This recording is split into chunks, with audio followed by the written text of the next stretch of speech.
A lot of times when I watch a fighter fight, I write down the first word that occurs to me when I watch him. When it comes to Nicklaus Flaz, it's flow. The guy flows amazingly well, Chris. Yeah, absolutely, man. When he finds his rhythm, finds his flow state, I mean, he's out there. It's almost like a rhythmic dance. And so much so, he's smiling and emoting the whole time. He makes it fun. You know, he's in there having a good time. And when you're watching it, it makes it that much more entertaining. Yeah, but Gomez can hit. And when you flow, it's easy to flow into a power shot, Paulie. You know, Flaz has 2 losses for a reason. And sometimes their flow doesn't always work out. Listen, when he's at his best, he's very, very difficult to deal with. But sometimes Flaz has those lapses in concentration. Against a guy like Gomez who's stalking you, looking for that big shot, you don't want to lose that concentration. Now, every fighter says the same thing. I'm undefeated. I'm going to be a world champion. I'm young and I'm hungry. Darrelle blasts Val Saint. He believes every word of it, Paulie. He believes he's going to be a world champion. Yeah, you know, sometimes fighters, especially prospects, can be in denial. They're undefeated, but they don't realize they're being treated with kid gloves. This kid's not treated with kid gloves. At ProBox TV, strength of schedule is important, and we match our prospects tough here. Val Saint has been going through the gauntlet, remains undefeated,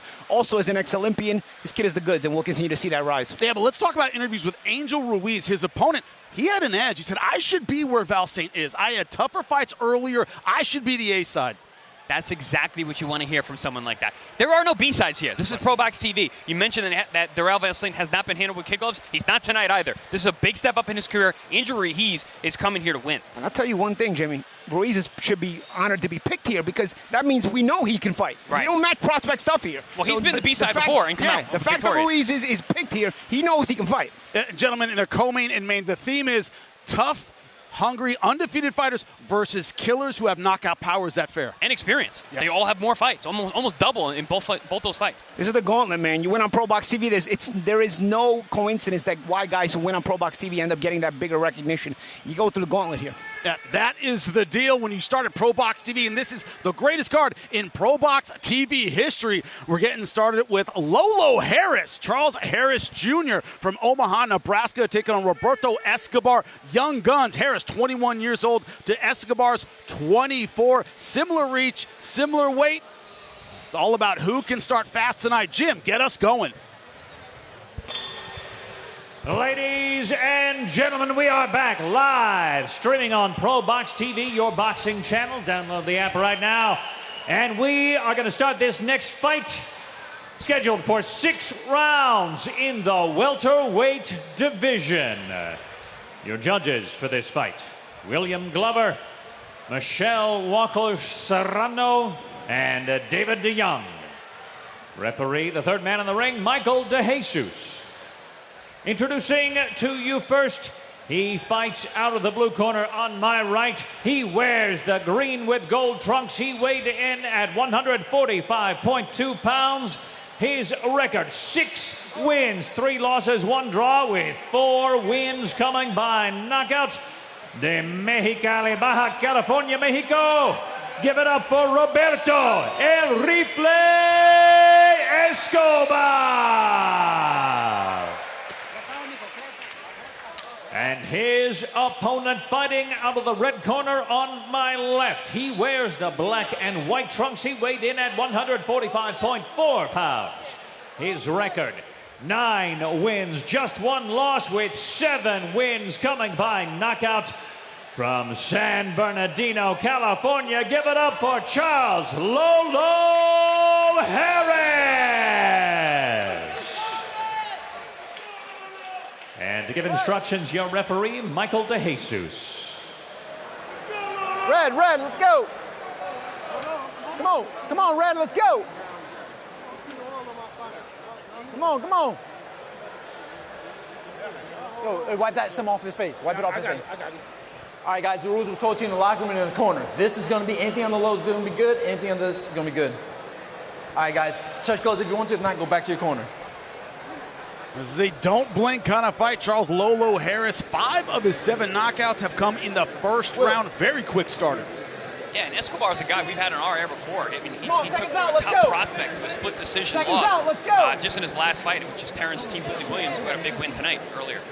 And he looked very, very good. Very technical earlier tonight. So don't let the record fool you. Roberto Escobar can fight. We are underway. Charles Lolo Harris Jr. in the black and white trunks. Roberto Escobar in the gold and green. And Escobar starting out aggressive. Yeah, a stiff jab there. Harris trying to keep him off with that jab himself. That'll stop your progression. Nice uppercut there by Harris. We've got to stop a fighter in his tracks. Harris, very, very talented. You guys talk about the fundamentals. National champion as an amateur. Knows how to stay behind the stick. One thing you got to learn, though, in the pros, though, you know, sometimes you got to take your time to cook a guy. A guy like Escobar, the more power shots you start throwing at him, the more you piss him off, and the more he's going to bring it to you. Sometimes these guys, you need to marinate them a little bit before you start putting too much power on them. Otherwise, you find yourself in a fight where you're going to be trading. Early, and down goes Escobar. Well, maybe Harris wants to trade. Wow. That was nice timing catching. Beautiful short right hand. Escobar did not see that punch. Early knockouts. What do you say about first round? Said don't blink, Jimmy. You're right. I believe it's a catch and shoot there. That was well done. Looked like a short right hand, but right now, just under 2 minutes left in round number 1, and Harris Jr. feeling great. Escobar got up like he didn't know where he was. Yeah. That was a hell of a shot. He's 21 years old, but man, he has speed and power.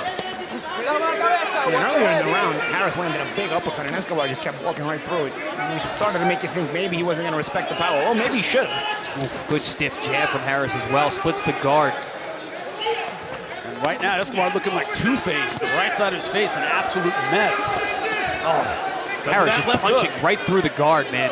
Beautiful right hand. Heavy, heavy punches here in round number 1 from Harris. Just thudding shots so far from Harris. Oh, yeah, Jim, you see the marks all over the right eye, outside that right eye of Escobar. Yeah, and he's not as aggressive anymore. No. That knockdown changes tune a little bit. As it tends to do when you get dropped, right? Escobar came out aggressively, but it has been Harris in control since that knockdown. I believe it was a short right hand, a replay at the end of the round, but man, Harris right now looking fantastic. Tip my hat to the recuperative abilities of Escobar, man. He was really rocked. Looks like his head is clear now. To your point, Paul, he's kept those hands real high. A lot of respect now for the power of Harris. Yeah, but you know what? Harris also is slowed it down a little bit, starting to think, using that jab. Maybe he's going to decide he's going to start cooking Escobar a little bit and try to marinate it a little bit. That's something experienced fighters do. They kind of let the damage sink in a little bit. Don't feel it right away. It starts hurting after a little bit. You got to respect, though. You can see that, because Escobar's pressure is not that same. No respect pressure. 10 seconds. Domination with speed, but an amazing first round for Lolo Harris. Harris doing a great job of controlling the distance, maintaining range.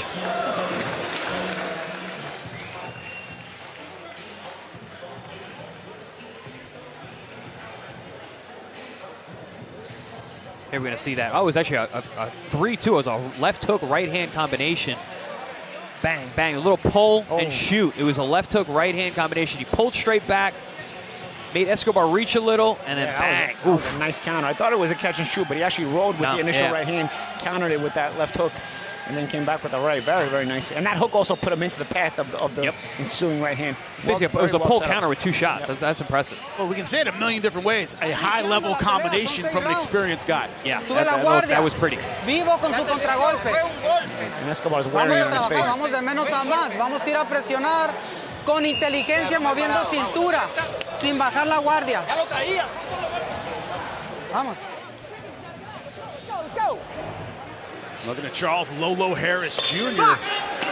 The black and white seeing everything go his way as we start round number 2. Yeah,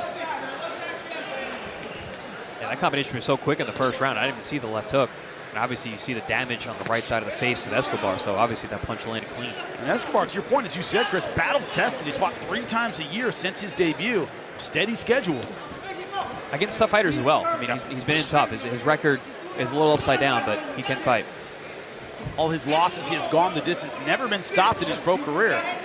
Yeah, who knows, man? He's not used to getting hurt the way he did in round 1, right? Impressive there by Harris to do that.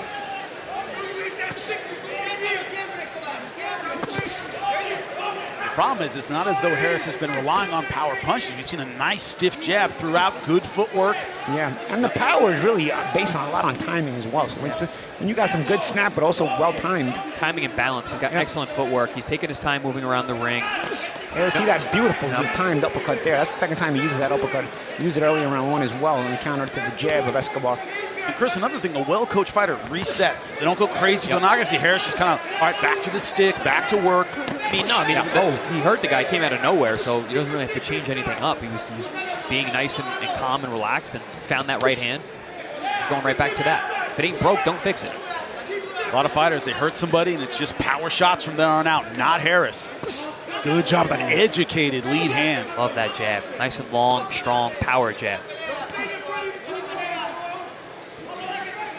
It's hard to tell, you know, from the viewers watching at home because you can't really see the feet, but Harris is really, really doing some nice things with his feet, making sure he's not overstepping anything offensively or defensively, maintaining position, great balance. That's why he has so much power on these shots. Yeah, and you see how sometimes he doesn't counter, so he gets Escobar to like sort of get a little bit more confident to throw, and then he sucks him into a big counter shot. If he was countering every time, Escobar would get 2 gunshots. So there's times where he doesn't counter just to keep Escobar's excitement going to want to throw more punches, and then all of a sudden he hits him with a big shot.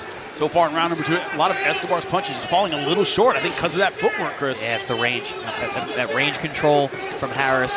Also the power shots, man. He's letting these hands go heavy, head and body, mixing it up really nice, showing a nice variety of punches. Yeah. And I like also that he's leading. It's not just those counters. You know, right. I'm giving him a lot of credit with the timing and counters, but there's times where he's also leading very well, splitting the guard with the jab, you know, using left hook, right hand combinations like you just saw there. Very nicely done. Ooh. See the talent in this 9-1 fighter, 7 wins by knockout. Escobar has the will. It seems like he's outskilled here. Oh, good body shot there. And that hurt. Brought his hands down. I heard him. And he get another knockdown with seconds left. We will see an end of round number 2.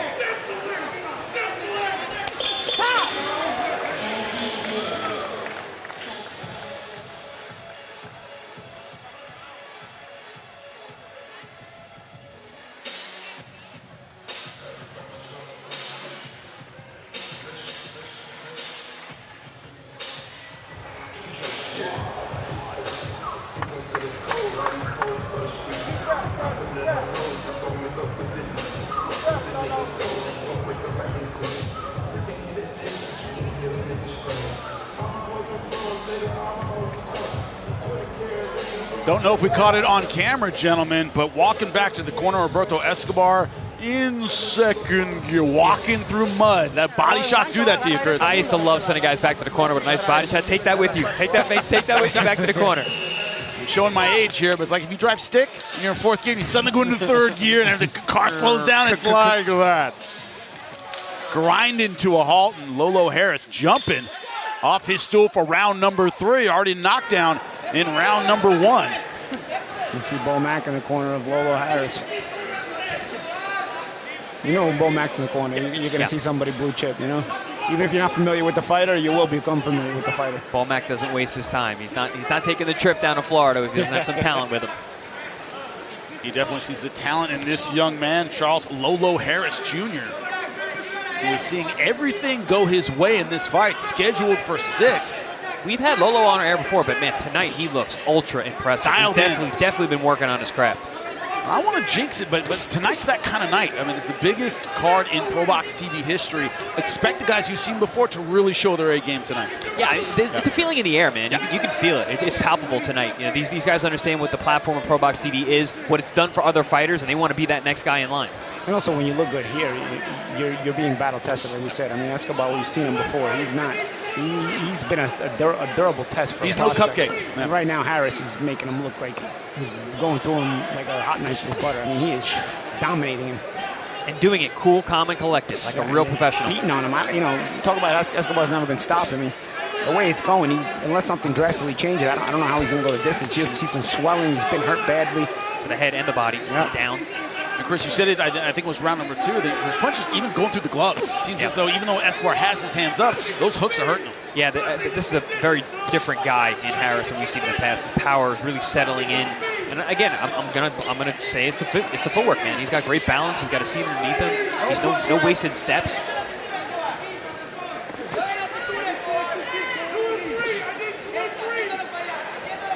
If I see Escobar, maybe one thing I can see for Escobar to try. You notice Harris, when Escobar gets down a little bit, he looks for that uppercut. Maybe fake that move and then come with a big left hook, because Harris will be trying to throw the uppercut, and you may find an opening for a big left hook. But you got to guess right.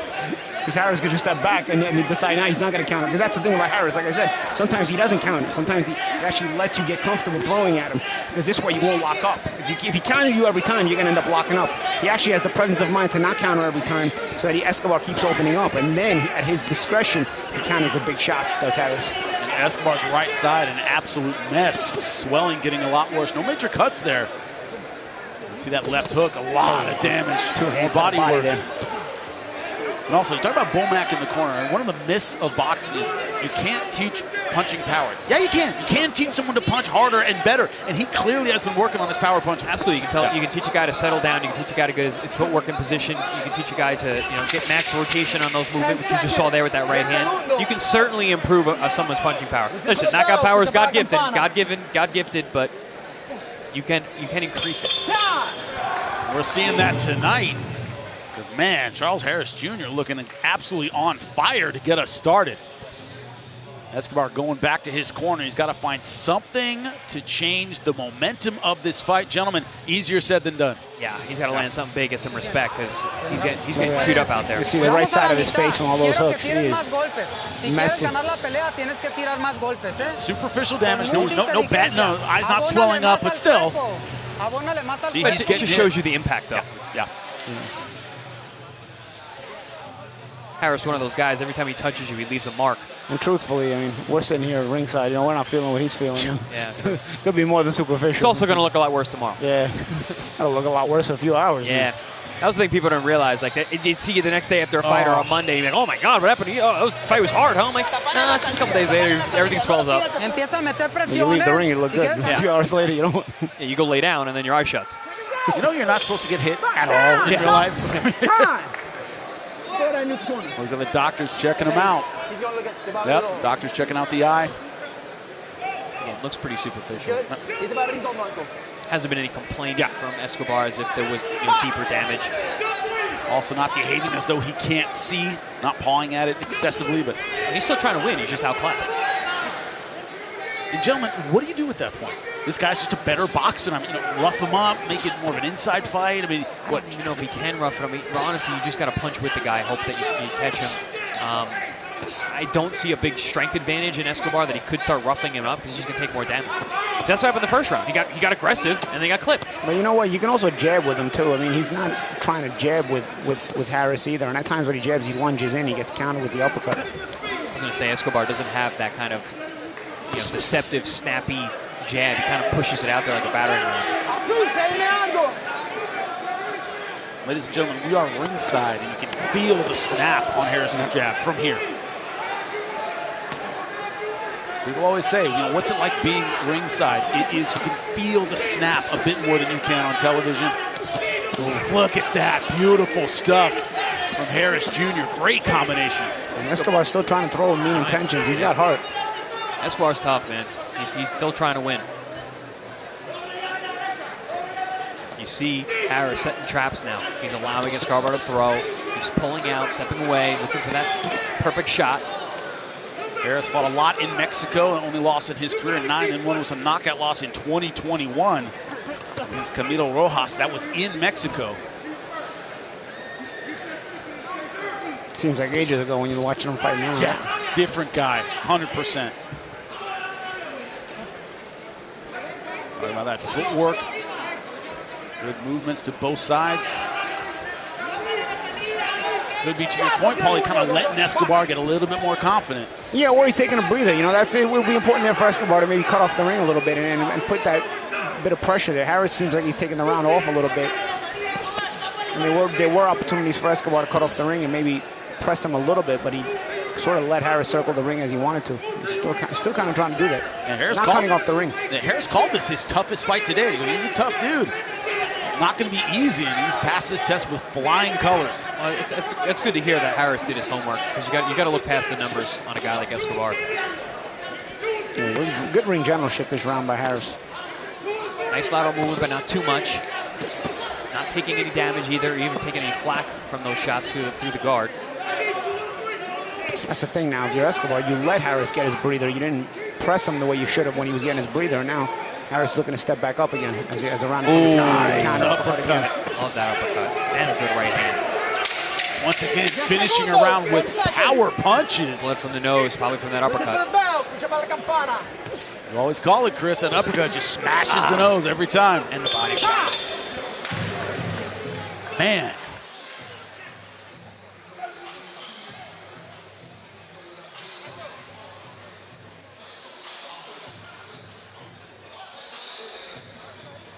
Ajá, toma agua.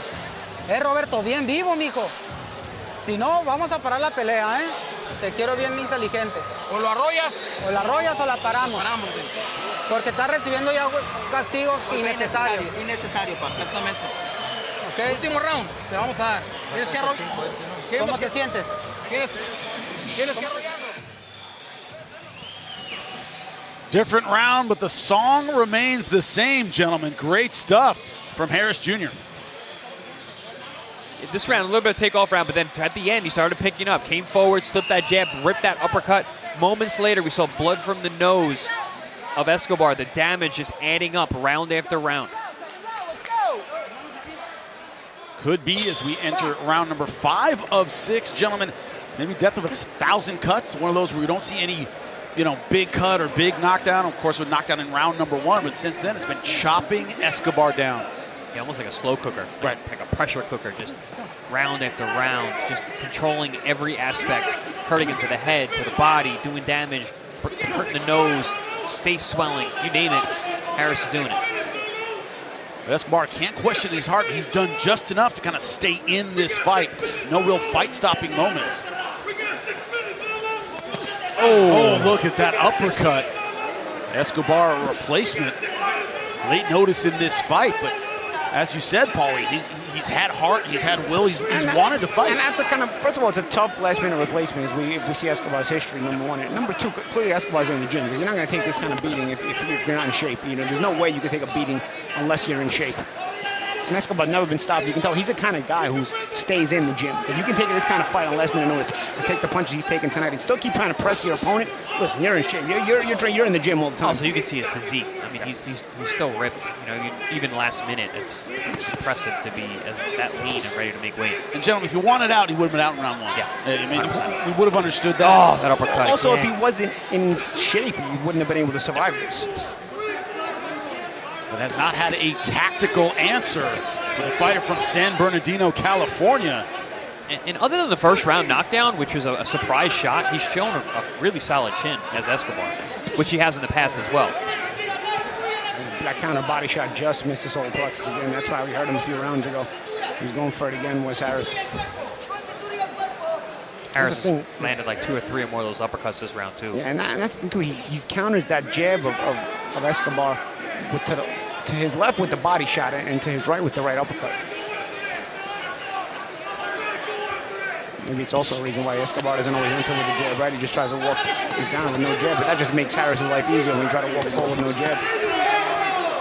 And he's done this in a few rounds. He's cooked late, right? When there's about a minute left, he starts throwing power punches.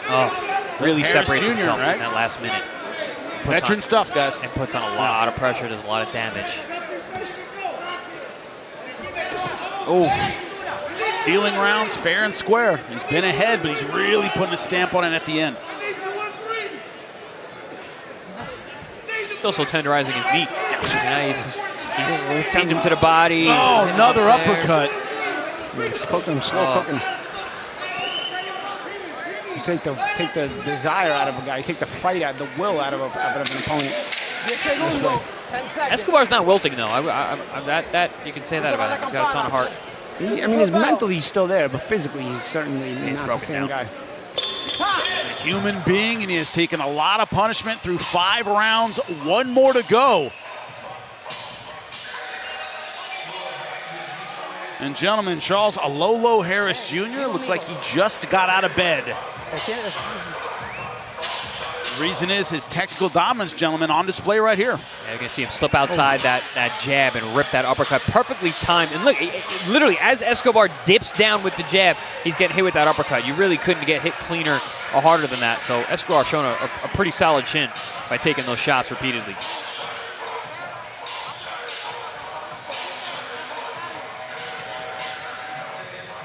Bomac has trained his charge well.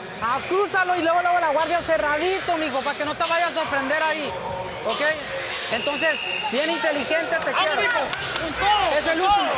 Búscale la quijada.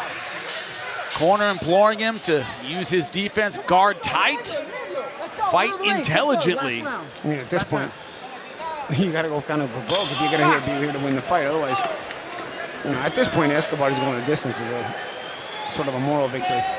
He's a tough guy to stop, and he showed it tonight.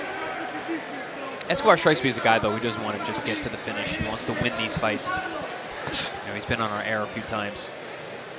But in order to do that, he's going to have to take some serious risks against Charles Harris Jr., who at 9-1 has looked flawless tonight.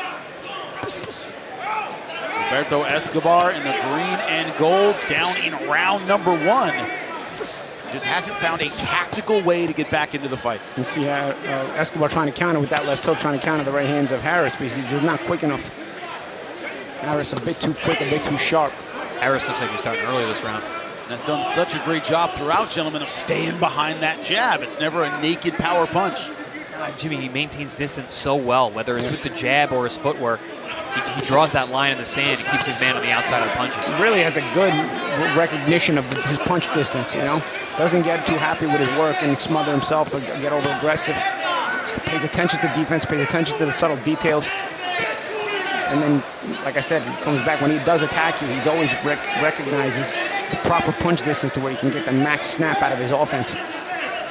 Escobar, who has finished 4 out of 6 in his wins, hasn't found a home for his power punches at all. To your point, Chris, they're always like that. Just a little short, a little off. Never there, like Harris Jr.'s.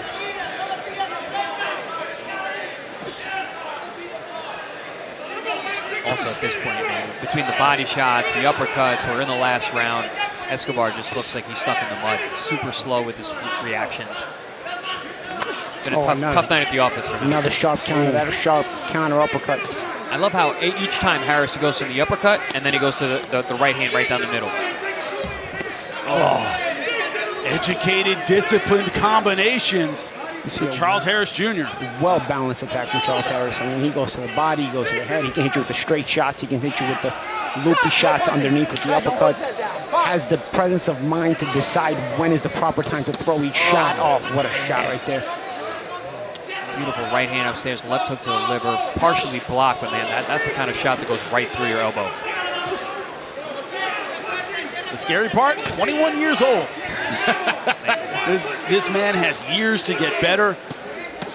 Man, as strong as his punches have been, a lot of times that man strength doesn't hit you until your mid-20s. He's looked powerful tonight. Escobar's still trying to punch in between them. I mean, he's still giving it a go. He's doing what he's supposed to, Paul. He's trying, but good body shot there from Escobar. Harris goes right back with a big left hook to the head and a right hand that pushes Escobar off. Oh, another good right hand.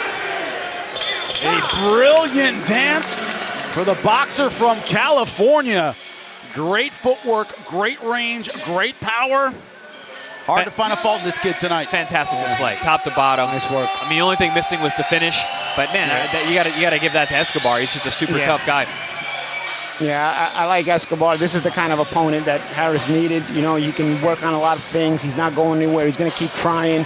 Sure, at a certain point, he was outgunned in every way, but he kept forcing Harris to have to think in there the entire time. Granted, Harris dominated the fight, so on paper, you're not going to notice the necessity of certain parts of this fight, but when you watch it, you can see that there's a lot of things that will benefit Harris in this from having gone through this experience tonight. Look at the face. Hard to tell he was in a fight, but he was. Yeah, I mean, beautiful, beautiful counter here in round 1. Drops Escobar as a 3-2 off of a pull counter. Escobar didn't know what hit him. He got up looking around like, I'm fighting tonight? But Escobar showed incredible resilience, really good job at coming back from that first round knockdown, but just did not have enough juice to get and mix it up with Harris all night long, maintaining that range, using that long jab, power punches from to the head, to the body, with the left hand, with the right hand, with the uppercuts. Really didn't let Escobar build off of anything. But Paul, you said it, never admired his work. No, always going back to the stick, back to his movement. Very, very good. Yep, and a good balance. Defense, offense, knew how to transition very, very smoothly. Oh, we all know how it went. Jim Sorensen make it official with the scorecards inside the ProBox TV ring. Ladies and gentlemen, after 6 exciting rounds, we go to the judges' scorecards. In this case, all 3 judges, Glover, Serrano, and DeYoung, see it the same way. 60 to 53 in favor of your winner by unanimous decision, Charles Lolo Harris. Outstanding performance, moving to 10-1 is Charles Harris Jr. Lolo had a great performance tonight. Another fighter looking for a great performance tonight, Christian Gomez. Guadalajara, Mexico, 23-4-1. 21 of those wins by knockout. Very heavy-handed. Can he make it a knockout tonight? Well, he's with a knockout. That's right, backstage, Beatrice Callis, take it away. Cristian Ninote Gómez. Cris, no has tenido mucha actividad en los últimos 3 años, pero ganaste tu último duelo en Guadalajara en abril de 2024. You won your last bout in April of 2024, but I want to know, what does it feel? What are your keys and your victories and your strategies to win tonight? ¿Cuáles son tus estrategias para ganar esta noche? Pues las estrategias que hicimos en el campamento, pues cerradito y atacar fuerte. Ajá. We're planning to go fight strength with a lot of strength, and we have a very, very, very strategized fighting camp. Tienes una técnica muy agresiva y obviamente las guerras entre Puerto Rico y México siempre han sido muy aclamadas entre los fanáticos del boxeo. The fights between Mexico and Puerto Rico have always been very popular among the boxing fans.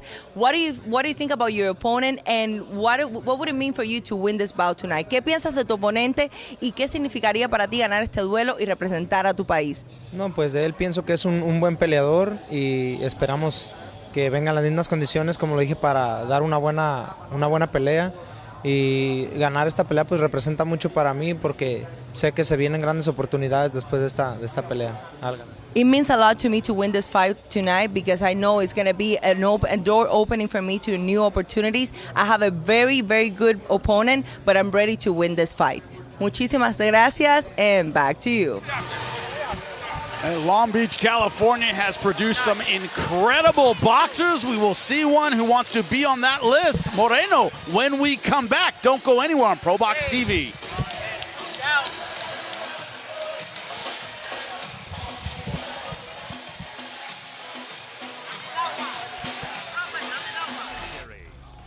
On December 7th, look for an all-out Irish war as Dylan the Real Deal Moran battles Tyrone the Mighty Kelp McKenna at the top of a stacked ProBox-worthy card.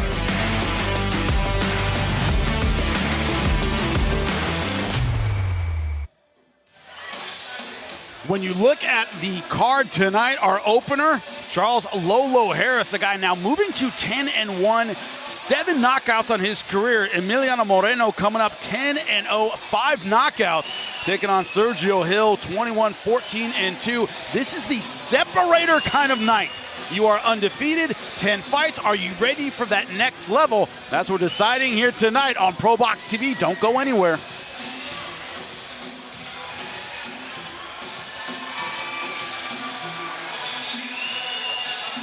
Trying to stay neutral with this one at ProBox TV. Emiliano Moreno from my hometown, Long Beach, California, 10-0, 5 knockouts. Sergio Hill from Argentina, 21-14-2. Let's take a look at the tail of the tape for these fighters in the welterweight division.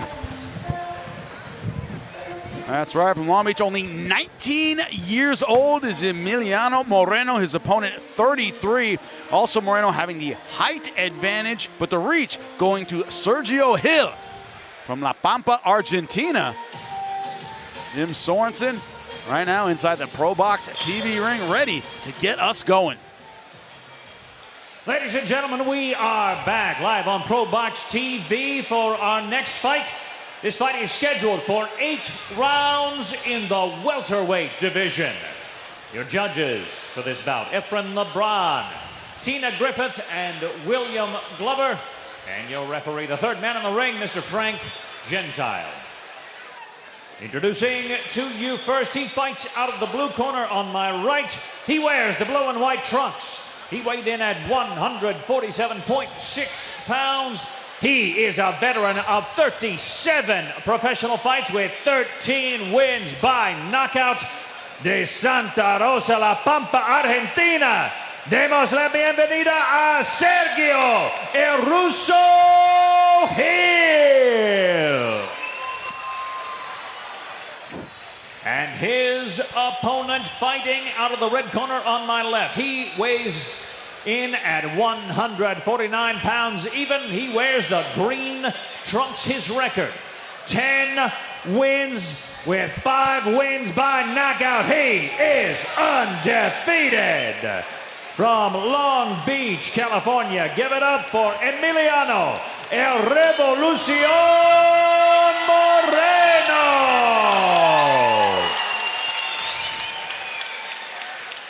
And here to give instructions, referee Frank Gentile. Okay, anything below here in the belt line, I'm calling, okay? Good. You got your instructions in the dressing room. I remind you, stop breaking box. When I say break, step back clean, okay? Any questions? No. Any questions, touch them up. Good luck, both you guys. Good luck, Pablo. 4th time on ProBox TV for Emiliano Moreno. Big test against Rashield Williams back in July.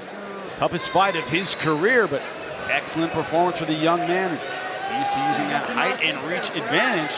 The reach, however, goes to his opponent tonight, and we're underway round number 1. Emiliano Moreno in the green. His opponent, Sergio Hill, in the blue and white. Moreno's been on our air numerous times. Always an exciting fighter. Brings lots of heat, lots of pressure. Yeah, tons of punches. He's kind of the definition of youth excitement, right? I mean, he goes from first gear to 5th gear. He does, sometimes he skips the in-betweens. Like right now he's in first, but a lot of times he goes from this to just whipping shots in there. Especially if he sees you can't really deal with his offense, he'll get aggressive quickly. The guy fought 4 times last year. Always very, very busy. And I say it every time he fights. I mean, he's huge for welterweight. Yeah. He's tall. You know, he's got big legs. He's filled in for a young guy. It's nice being 19 years old. You know, you make this weight. Sparred with Devin Haney to get ready for this fight. Nice jab there by Gil. Gil, savvy guy, man. Veteran of close to 40 fights. Knows his way around a boxing ring. Yeah, he's one of those guys, you know, that are not waste energy. He's sort of a journeyman type of opponent, you know, knows his way around, knows how to go the rounds, knows how to make you think a little bit. Problem is, after the Harris Jr. fight, do not expect a patient crowd. Yeah, Looks that's like a tough act to follow. Point, yeah. It's a great fight, knockdown in round number 1. It's one of those things where Moreno, if he doesn't start turning it on a bit, as we are halfway through round number 1, the crowd might start getting on him. Like the champ said, though, Moreno goes from 0 to 100 pretty quick. Yeah. Yeah, so that's why you can't really take your eyes off him either. I mean, if you've seen Moreno before, you know that he's sort of has that mentality in him. It's a young man who can definitely unload. Has not yet done it so far. 1 minute left to go in round number 1, scheduled for 8.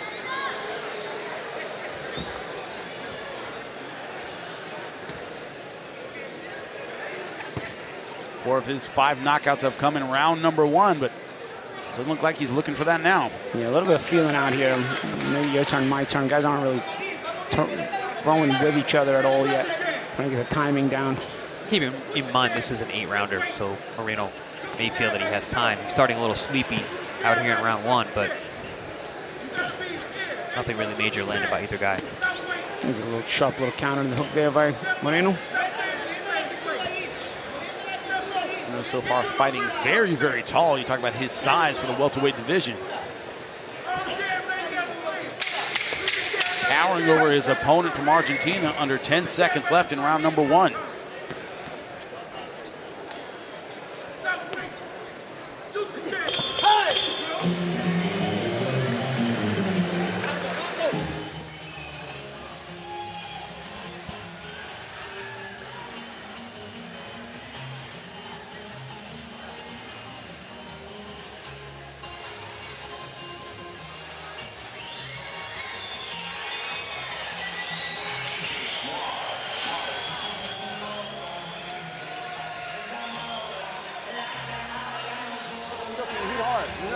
Every time he punches like this when I hit you. You know, so. You're in the corner of Emiliano Moreno. Jaime Moreno, his head trainer. Palm Beach, California. You see it on the jackets there. Didn't do a whole lot in round number 1. A lot of feeling out. Sergio Hill from Argentina. Pretty much feeling out round number 1. See if it heats up in round number 2. Very uncharacteristic first round for Moreno. A guy who normally comes out guns blazing, but I expect him to turn it on. Already, right on cue. Round number 2. Moreno, you know, those young guys, when they hit you, they always look mad. Yeah. They put all their emotion into it. You know, you learn a poker face later. They just traded body shots. Emiliano landed a nice left hook to the liver, and Gil came right back with one. Good right hand from Gil. Oh, nice combination there by Gil. Follow up that right hand with a nice combination. That's the thing with these tricky guys with a lot of experience. Stay nice and calm. They see the openings, and they know how to take them. Yeah, you can't kind of be lulled to sleep by a veteran like this because they sort of know how to go through the gears pretty well.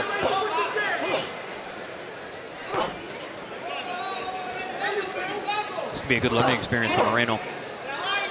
Being able to figure this level of guy out. This is a step up. I mean, the guy's got 14 losses, but he's got 21 wins as well. So. And he's crafty, man. You see how he has Moreno missing a lot. Moreno, a lot of times, if there's one deficiency he's got to correct, probably he shows his hand a little bit too much. When he wants to throw that power, sort of bites down a little bit too much and shows that he's looking to throw those hard shots. And somebody like Gil is so relaxed. You know, been there, done that. You got 14 losses. What's 15? Right? Right. You're just sort of in But there. also, if you knock off the prospect, it's a big deal. Exactly. So he's very relaxed. And you throw power, bro. If you're going to throw power at me, I'll see it all coming, and I'll stay right in front of you. And that's sort of what Gil's been doing here. He's been sort of staying right in front of Moreno and making him miss these shots and walking him down. And it's starting to happen more and more and more. So Moreno's going to have to start landing something to get that respect. I like the body work from Moreno there. Picking some nice hooks between the elbows, around the elbow. I wonder why that didn't start earlier. He always does well when he goes to the body. Right. We've seen him in the past. We've seen him score knockdowns with body shots and hurt guys to the body. And he's usually very consistent, like you said, Flaz. In the opening round, he'll start ripping to the body. Yeah, it's almost like you got to get hit to wake up to him. Yeah. I think he got touched up a little bit early in this round. See some red marks on his face. Gil's picking his spots pretty smartly. Yeah.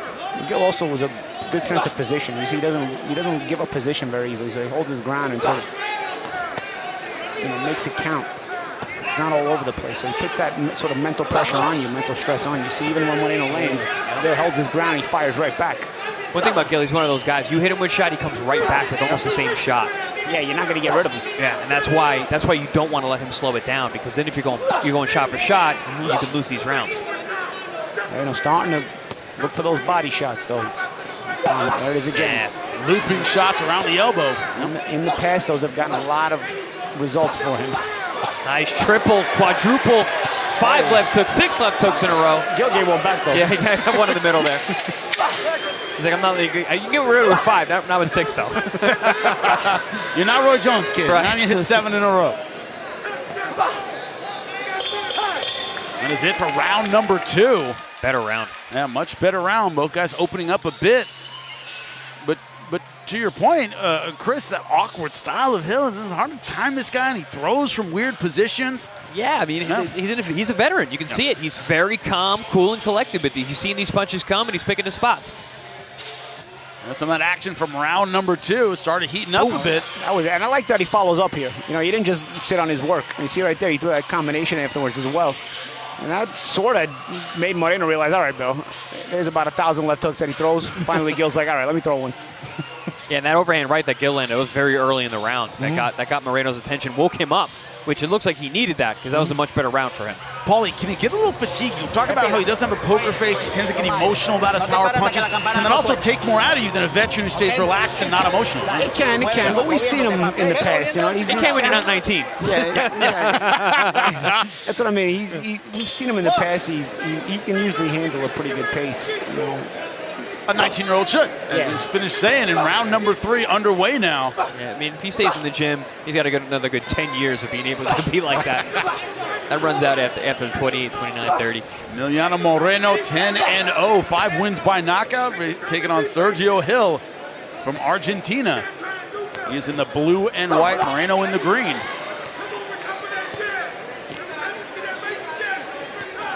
Round number 1, pretty much feeling out. Neither fighter did anything. Round number 2, a little bit more action.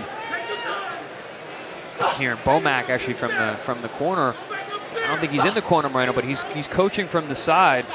Bomac, who's going on 5-0 for his fighters in the past 48 hours. He had 4 guys fight last night in Virginia, in Norfolk, and now he's here on our show. That's a big win for Harris. He's got Crawford with the big win over Madrimov, get another world title in another weight class. He's done a lot. Bo is always in contention for a trainer of the year. Oh, big left hook from Moreno there. Daggers skill. Yeah, Keyshawn Davis looked like a world beater last night. Yeah. How do you know you're a great trainer? You start running up scores. Yeah, I'm 15-0 this month. Yeah. Right. Yeah. Not many can do that. Bomac can. And Lemos, that's a guy that has made guys look bad. Also, Lemos was attempting to make Keyshawn look bad by not making weight, and torn him apart. Yeah, very impressive. Moreno now and we had Harris tonight. He looked amazing. Charles Harris looked the best I've seen him look so far. Nothing succeeds like success, gentlemen. More fighters come to you. Get better sparring in there, better work. Everyone gets better. Moreno right now trying to keep his undefeated record, trying to move to 11-0, but Sergio Hill, the fighter from Argentina, much more experienced. He's had those moments to land those overhand lefts and rights. You see Gil coming forward, past that offense, smothers Moreno's offense, and then comes forward, but Moreno keeping that action on him. Moreno's had a much better round 3 here. This has been a much more dominant round. Seems like he's starting to get to Gil. Yeah, and Gil just initiated the clinch there. Yeah. Not very sneakily either. It was very obvious. Sometimes you gotta sneak those in a little bit better. Not a good sign. And Chris, you talk about those veteran guys that have been around a lot. They know how to not get hurt, right? They know how to stay in fights. Their defense tends to be very good. Yeah. We see the hand position of Gil. Also, he's got that nice bobbing head movement up and down. But he's got great anticipation. He sees when punches come and he gets out of the way. Nice body work there from Gil. Yeah, he was returning the favor because Moreno had just done it to him as well. Now again, Gil, a nice shot there on the inside. Yeah, but you notice Gil's balance now. It used to be really good. He's starting to fall forward much more. The fatigue, the punches are starting to wear on him. Still holding that position. Nice change of position there. Speaking of position by Moreno, this little pivot and sidestep, creating new openings. Beautiful good exchanges here. Gil still holding in front of him though.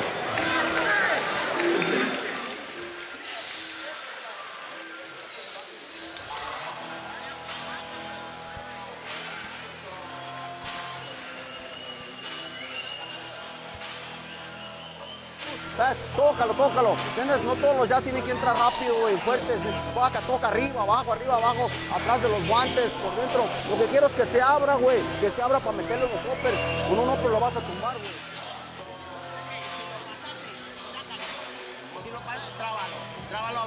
About to begin round number 4. And it was Emiliano Moreno ripping shots at the end of round number 3.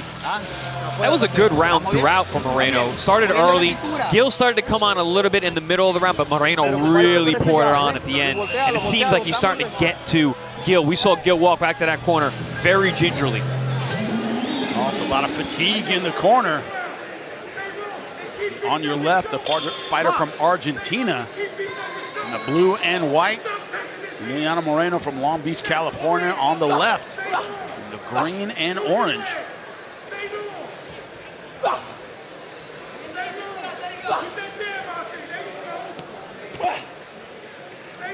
Now, you're a little surprised, gentlemen, with the height advantage, and he's been going to the body a lot with the jab. Hasn't really established the jab very much, despite having a nice height advantage. Now starting to go back to it.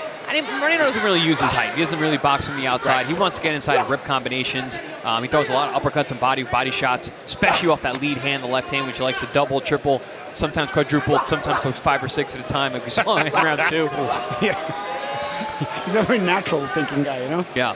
He's not much of a long-range jabber.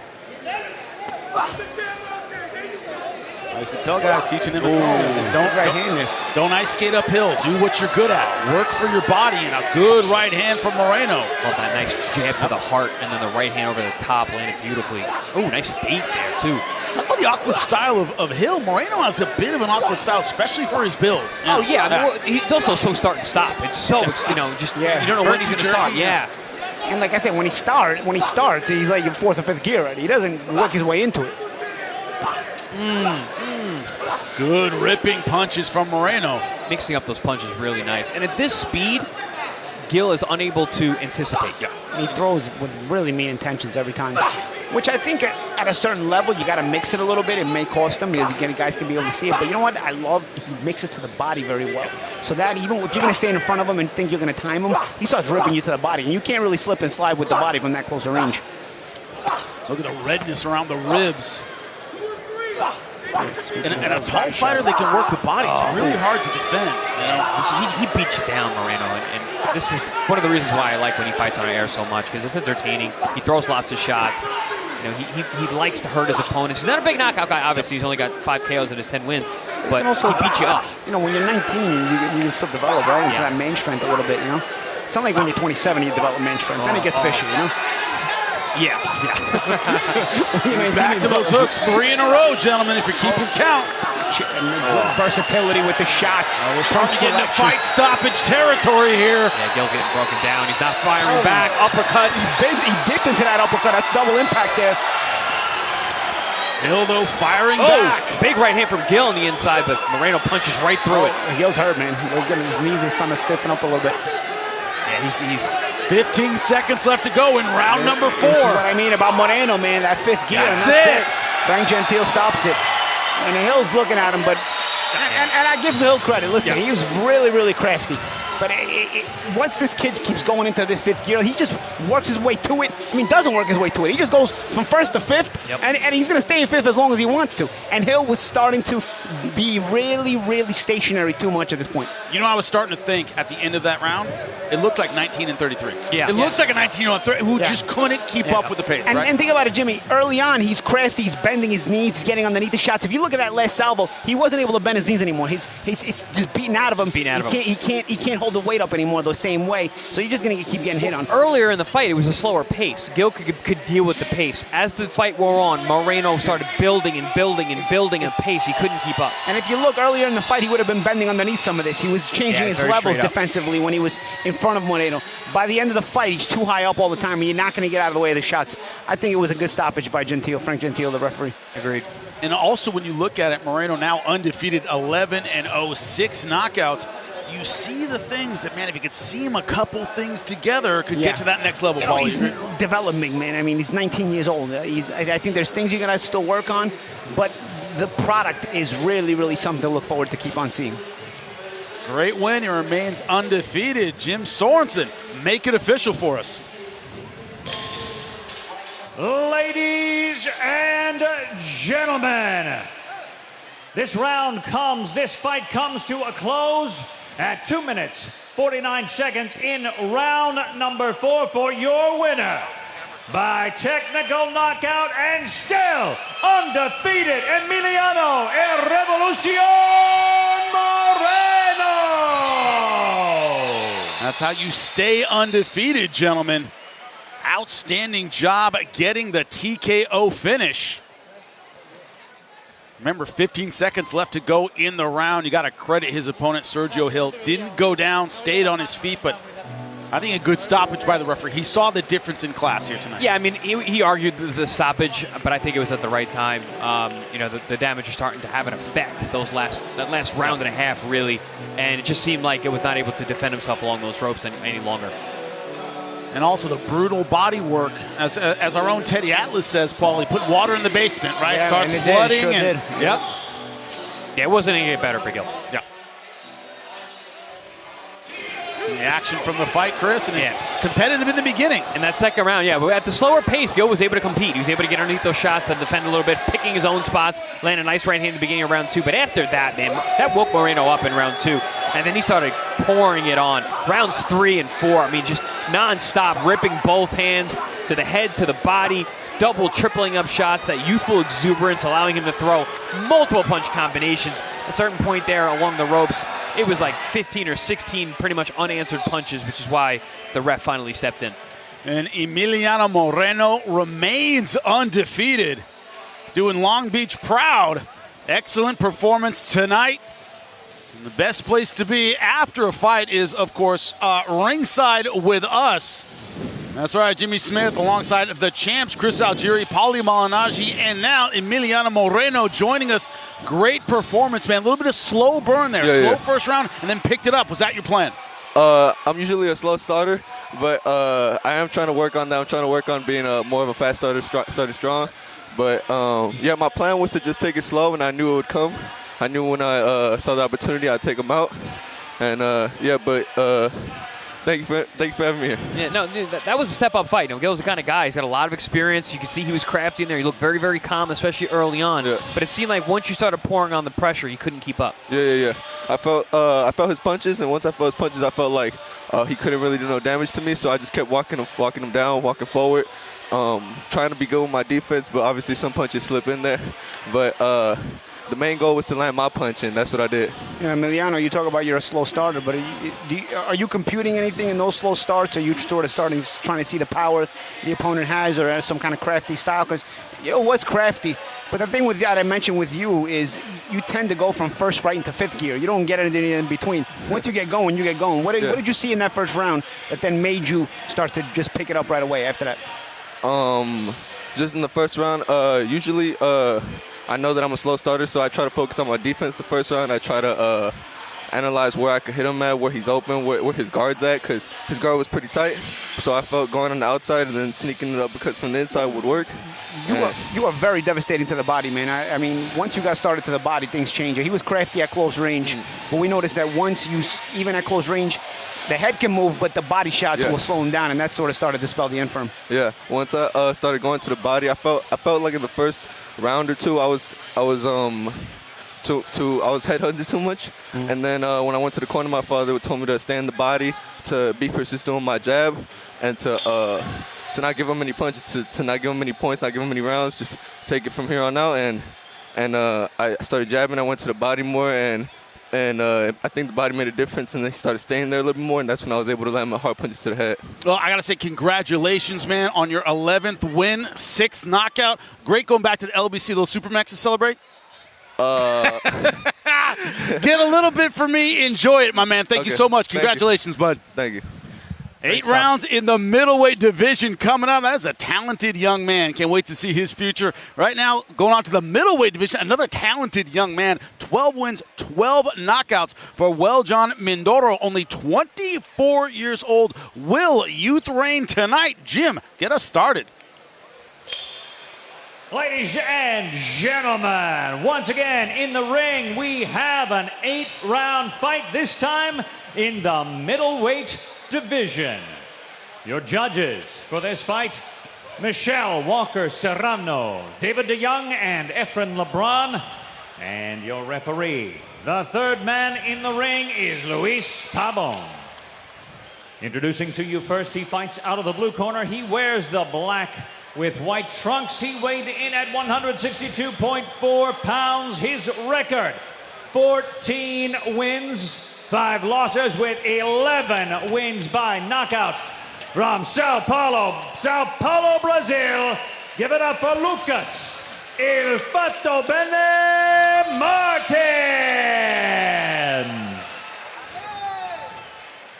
And his opponent, who fights out of the red corner, he wears the brown and gold trunks. He weighed in at 163.2 pounds. He is undefeated. His record, a perfect one. 12 wins, 1 draw, with 12 wins by knockout. From Dumignon, Zamboanga del Sur, Philippines, give it up for Weljon Triggerman Mindoro. And with the instructions, Luis Pabon. Okay, guys, I give you instruction in the dressing room. We're having a team match, okay? Good luck. Le digo instrucciones en el camerino. Vamos a una pelea limpia. Aquí es bueno, okay? Good luck. One of the things you learn in the fight world is how to deal with power. Lucas de Abreu from Sao Paulo, Brazil, has to deal with power tonight from Weljon Mindoro. This man can hit, and he can knock it out early. Round number 1 underway. Mindoro, the fighter from the Philippines, in the brown trunks. De Abreu from Brazil in the black and white. Well, De Abreu, he's been in with Diego Pacheco. Incredible puncher. He went rounds on him, got stopped in the last round. I called that fight. It's kind of an early stoppage, too. So, normally he does take punches pretty well, even from big punchers. He's crafty. He's knows the way around the ring a little bit. He's been in with some good fighters. Checo, he's been with even in with Val Saint, we'll see later tonight. Yeah, been with Val Saint. Lester Martinez, exactly. All three are big punchers. And it's funny, Chris, you and I were talking about this off-air. Mindoro kind of reminds us of Lester Martinez.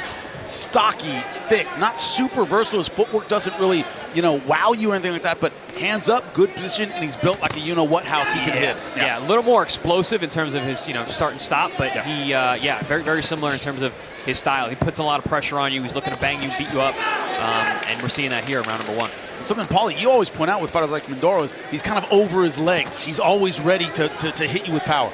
Yeah, he's sort of a seek and destroy, but the one time he did go to distance, he didn't win. He got a draw out of it. So he's a big puncher, but sometimes he can be lured into making those mistakes because he's too trigger happy in terms of looking for just the power. And you can see that. He's very, very excited here in round 1. He's not a feel out the round kind of guy. He comes out shooting big shots. And Abreu is crafty. Abreu can kind of work his way through this. Maybe this thing can turn weird for him. Abreu has landed. He landed a good right hand over the top. He just landed another slapping left hook. He's not having trouble finding Mindoro earlier in round 1. Yeah, Abreu had a long amateur career, man. You can look at his record and he's sort of become a bit of a journeyman as a pro, but this kid had overall 100, 120 amateur fights at a good level in Brazil. Another fight from Ireland, and Dylan Moran versus Tyrone McKenna. Our first visit, we were in Belfast, had a fantastic time. December 7th, don't miss it on ProBox TV. Abreu landed another really good chopping right hand that Mindoro ran right into. There's a lot of opportunities here for Abreu to use that length and reach and amateur pedigree, like you said, Champ, to find holes in Mindoro, because there's a lot of them. Well, last time out against Tyler Goodjohn, he ate some punches in that fight. He's a tough dude, British guy, pretty basic with his style, but Goodjohn hit him with some good shots. Yeah, Mindoro, you see, he's so offensive-minded. He's not really worried about what's coming back at him. Kind of runs through the shots. Which makes him fun, but also makes him very, very susceptible in some ways. And vulnerable. Vulnerable, exactly. Better word, vulnerable. Gonna go wide with his punches here against the ropes in round number 1. Oh, good shot there on the inside. Trying to unload as round number 1 draws to a close. Mindoro's rough. Fighter from Brazil still in it.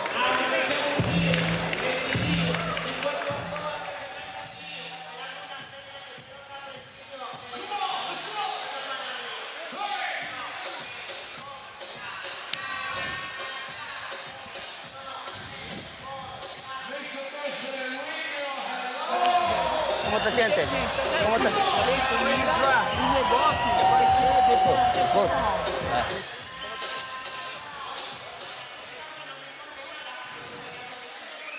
Two jabs, step to him, then you let him go. Welcome to the corner of Weljon Mindoro. Step to him and stop squaring up. From the Philippines. All right. Knockout puncher, 12 wins, all knockouts, but you saw some vulnerabilities in round number 1.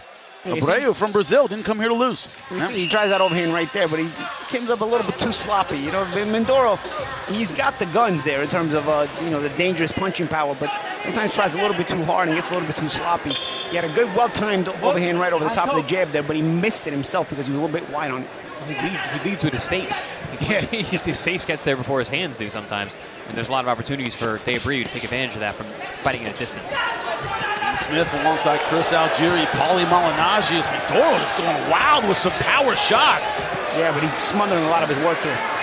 And honestly, Abreu is going backwards. He should go forward into Mindoro and smother him and sort of bump him. And even though, that didn't look great for Abreu, he did not get hit much. No, he didn't get hit much, but going backwards, you can you got to stop the momentum, I feel like, when you got you can bump him off a little bit. Also, loopy shots going backwards, you could hit at the apex of the punch, more damage. One of the difficulties in combat sports, especially in boxing, Paulie, people get addicted to power. There's nothing more addictive than knocking a guy out, and people who have that God-given power tend to over-rely on it. Is that the problem with Mindoro? Well, yeah, when he does. A little bit. We just finished the Manny Pacquiao generation for the Filipinos, so that was a very explosive fighter, a guy who sort of flew in. Sometimes, speaking of head clashes, and guys were flying with their head. Sometimes it was Pacquiao who was actually, victim of some head clashes in some fights, or he may have caused them, or he may have run into them himself, or whatnot. But that's the thing with Mindoro. I think Mindoro also flies in looking for the power. A lot of fighters from the Philippines right now. Once you have a great fighter, just finished his era. Copy him. Chris, uppercut there by Mindoro. Chris, you know something about that, right? You've heard of that guy. Yeah, with Manny Pacquiao, two-fisted destroyer, comes at you at a million miles an hour. You can't find a single Filipino fighter who doesn't want to be like Manny Pacquiao. So yes, I agree, champ. You see a lot of guys mimicking that style, but there's only one Manny Pacquiao. Yeah, but when they try to copy him, it's still exciting. Yeah. Mindoro, I'm certainly excited. Wading into a lot of punches here. Abreu Mindoro's not subtle either. Just no. No, he's not. Big breath in, takes a walk. They made him attacking too much. Let me take a step back. And there he goes again, right back on the attack. Footwork, man. He's always, like you said, he's always over his feet, Jimmy. Yep. Getting over those skis quite a bit. Good right hand throws Abreu back into the ropes. Oh, nice combination from Abreu. Mindoro got mad. He shook his head. Yeah. Looks like Abreu found a little home for that. He's doing a double left hand where it goes left uppercut, left hook off that lead hand. Ooh, for some reason I hear Teddy Atlas. You can close your eyes and hit the guy. Oh, big shot. Big right hand, and down goes Abreu. 20 seconds left to go in the round. Abreu's smart about taking these. It's not the first time I've seen him. When he gets hit, he gets hurt. He knows how to sort of... And then he speaks to the ref immediately. Very, very smart. Oh, couple extra seconds. Mindoro trying to swarm another knockdown. You get lucky over those hits while he's down. And he's speaking to the referee again. He's letting him know he's okay. He's going to get out of the round. I think the round's almost over. He looks to be saved by the bell in round number 2. Finally, that reckless aggression paying off, found his range, Chris. Yeah, I believe the first one was a big right hand there. Yeah, puts him right down. You can't get hit with that, man. No. He loaded that one up. Is that what you were saying, going straight back? Yeah, Abreu should have seen it coming, man. And again, going straight back. Again, that's where you get a low and just bump the guy off. Here is just remaining being hurt from the first one. I don't know if anything big landed here. And champ, you know about this. There's two kinds of hurt. There's hurt where your brain is scrambled. The cognitive, you're not really sure where you are. Sometimes your brain is completely fine, just your body's not working anymore. Yeah. That looked like Abreu's brain was fine, but his body wasn't responding. Yeah, because he was hurt. He was talking to the referee. Pero mira, he's communicating in the corner. Con calma, ya, experiencia. Él va a venir con todo. Mídalo. Let's go. Tell him to get calm. Don't get too excited. He's got the experience, and let him know you got your experience. Let's see if he falls back on that experience here in this round. It's hard to do when you got a guy like Mindoro flying at you with 2 fists and a headbutt. And looking to step in and use power again. Is Mindoro trying to make it 13 knockouts and 13 wins. Oh, big shot there on the inside. Oh, what a right hand! This is over! Wow! What a blast from the Filipino fighter in round number 3. Just got started. My goodness. That was a big shot. And again, Chan, like we were saying, he's going straight back. And not only that, he's going straight back squared up. At least angle your body off, blade yourself off a little bit, with the point of your shoulder. If you're going to go backwards like that, he was allowing Mindoro to push him straight back. And then he was too squared up, so you're in position to get hit with all those shots. You're going straight back and you're up high. I mean, Abreu's rock still. Yeah. He's out of it. Really out of it. He hit his head on the canvas hard too, guys. That snap is always bad, and this is what caused it, gentlemen. The temple shot. Big overhand right, takes the legs, falls almost into a crouch, and he's going to keep himself up, but then loses his balance, falls back, head hits the canvas very hard. We can hear it ringside. That's a scary knockout. Able to get back to his feet, by the way, in his corner, was sat down by the attending physician. Sit down, don't stand up again. Being attended to right now. He is awake. The important part, scary looking knockout. Well, that's why they call him the trigger man. Yep. Pulled that trigger with a bazooka. Mindoro, He's got to tighten it up a little bit in his style, but however far he's going to go, he's going to be fun to watch because he puts it all on the line there. He throws everything out there. Doesn't mind what's coming back. As he raises levels, he better start to mind, or he can get hurt himself. But nonetheless, he has that sort of fighting spirit. It's super physical. However far he's going to go, if he doesn't tighten it up, he's not going to go too much further. But if he tightens it up, however far he's going to go, regardless, he'll be fun to watch. And another thing too, gentlemen. Would you pay money to see him? Hell yeah. Yes, he's entertaining every time, right? Do I want him back on ProBox? Absolutely. Yes, I do. Bring him back every time. Yep. Absolutely. And Abreu back on his feet. Good to see that. I want to see him against a guy who's physically rugged. Maybe not. You're not going to find guys who are as big a punchers as him often, but maybe somebody physically rugged, like a Mexican-style rugged guy who he can't just bully. And another thing you guys like to say, oh, this guy's not a knockout puncher, but he's strong. Maybe a physical guy who could take that shot. Jim Sorensen in the ring, making it official. Ladies and gentlemen, this contest comes to a close at 22 seconds in round number 3 for your winner by knockout and still undefeated Weljon Triggerman Mindoro. Make that 13 for 13. 13 wins, all of them by knockout. Only blemish on his record is a draw. By the way, it's a Takeshi Inoue. Right, so not exactly a scrub. Exactly. Exactly. Got a draw there. And Paulie, 12 rounds. 12 rounds. That fight 12 rounds, yeah. Unbelievable, and this is how it happened. Power punches from the beginning. Yeah, I mean, Mindoro was just putting on so much physical pressure, walking through a lot of shots. Listen, Abreu, we mentioned, had a good amateur background. He's been in with some really top flight pros and, so far in his career. Was landing some good counter shots on the outside when he had distance, but as he went straight back, he was getting cracked with big shots from Mindoro, and it was just, there was 2 knockdowns there in the second, and then finished him in the third. And if you notice, he's always going straight back when he gets hit right there again. He's going straight back. He never stepped into Mindoro when Mindoro was coming. And those loopy shots, scary man. knockout. When you move away from them, they hit you harder, and we saw that in that last sequence. Either be too close or too far, and unfortunately, Abreu was neither. He was right in that sweet spot. Now, when it comes to picking some fights, as we say with J-Rod, the worse the jacket, the better the pick. Now, I have not seen this one. I don't know how bad the jacket is, so I don't know how good the picks are going to be. But, J-Rod is going to have the picks for the co-main and main event, which are yet to come tonight. Flaz, Val Saint, what does J-Rod think, and how bad is his jacket? Let's find out now.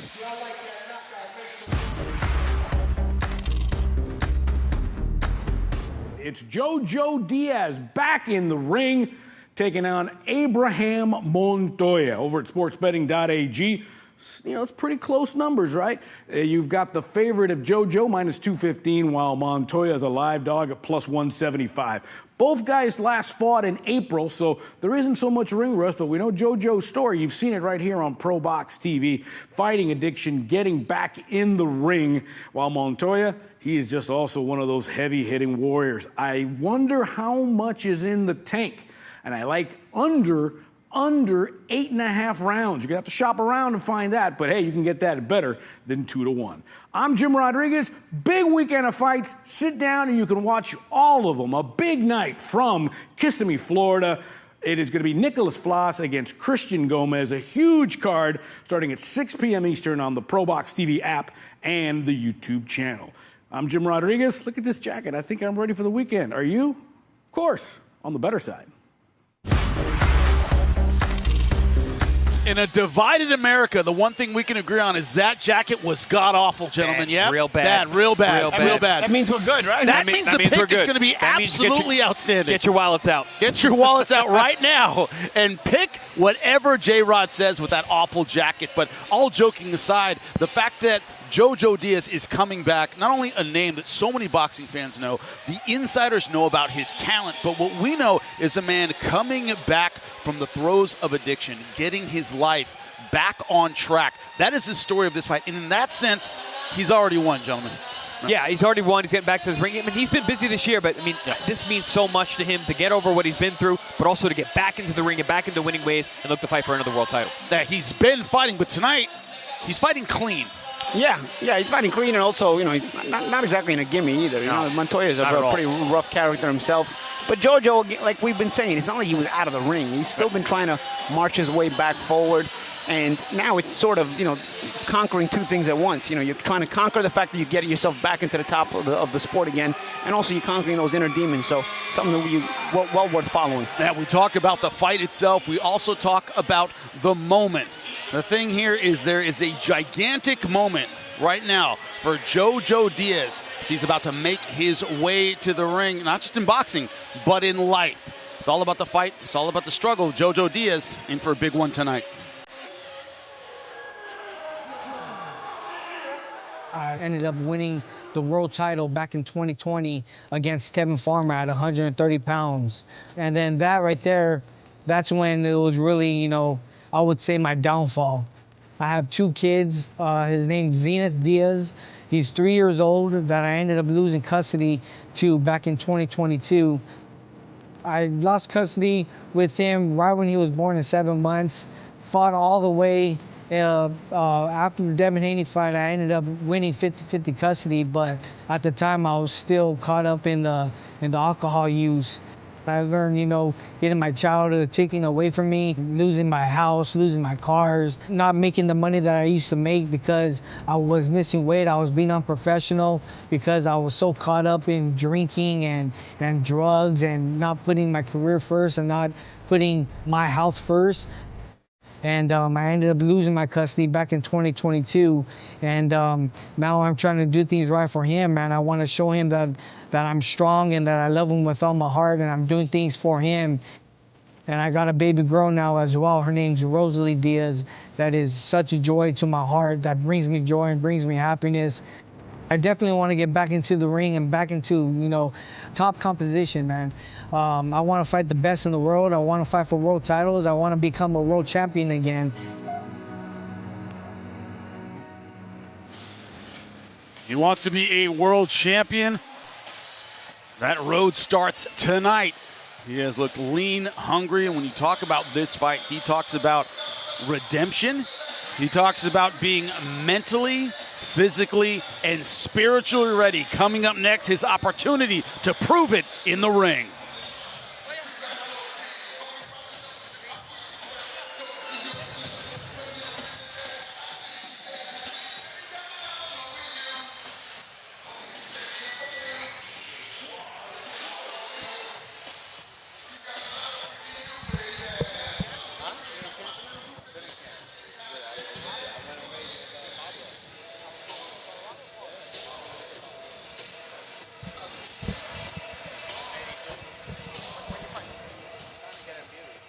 ProBox TV Contender Series. On December 7th, look for an all-out Irish war as Dylan the Real Deal Moran battles Tyrone the Mighty Kelt McKenna at the top of a stacked ProBox-worthy card.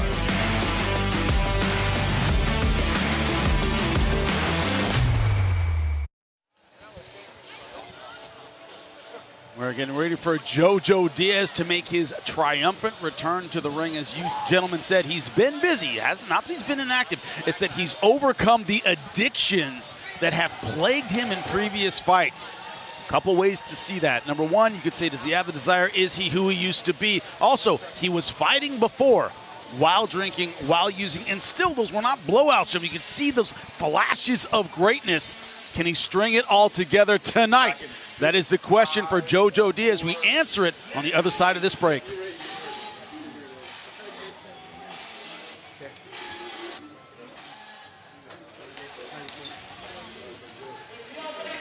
There is JoJo Diaz.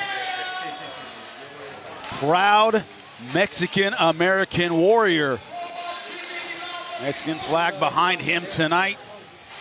Gentlemen, he doesn't talk about technique. He doesn't talk about angles and punches and combinations. He talks about his spiritual journey and where he is physically tonight. Is that key, Chris? Yeah, I mean, well, you got to put it all together. I mean, this is boxing. This is a very difficult and nuanced sport. JoJo Diaz has been to the highest highs. He's a two-division, two-time world champion. But this might be the toughest fight of his life. And also, Paulie, he's on ProBox. Our boss Gary Jones talked about it. He said when he called me, I said, "Hey, you're not going to get a cupcake here. You get a tough fight. Yeah. You have to train. You have to be ready." His opponent never been stopped. Rugged, as tough as a $2 steak. That is not easy tonight. Yeah, and JoJo has not been the hugest puncher. But he's also, speaking of Olympians and whatnot, he's an ex-Olympian as well. So he's got the boxing style. Obviously, an ex-world champion. So the resume stands up. It's just he's not going to be the biggest puncher, and this guy is a durable guy. Also a couple weight classes up from where he was his best. Yeah, very, very true. Can JoJo Diaz put it together? Not old in terms of age, only 31 years old. No real height difference, weighed in about the same. A slight reach advantage for Abraham Montoya. Let's face it, gentlemen, the keys to this fight are not in the tail of the tape. They're inside the mind of JoJo Diaz. Is he ready? That is the question. Look at the sports betting odds. JoJo Diaz, about a 2-1 favorite over Abraham Montoya, but anyone who knows boxing knows that Montoya, a very live dog. Let's get it started. Ladies and gentlemen, we are back in the Osceola Heritage Park Event Center with our next fight, the first 10-rounder of the evening. And this one is in the lightweight division. Your judges for this fight: Tina Griffith, William Glover, and Michelle Walker Serrano. And your referee, Michael DeJesus. Introducing to you first, fighting out of the blue corner, wearing the black and silver trunks. He weighed in at 136.4 pounds. His record, 22 wins, 6 losses, 1 draw, with 14 wins by knockout. De Mexicali, Baja California, Mexico, demos la bienvenida a Abraham Philly Montoya Jr. And his opponent, fighting out of the red corner. He wears the green camouflage trunks. He weighed in at 137.6 pounds. His record, 33 wins, 6 losses, 1 draw, with 15 wins by knockout. He is a former 2012 Olympian. He is the former IBF champion of the world. From South El Monte, California, give it up for Joseph JoJo Diaz.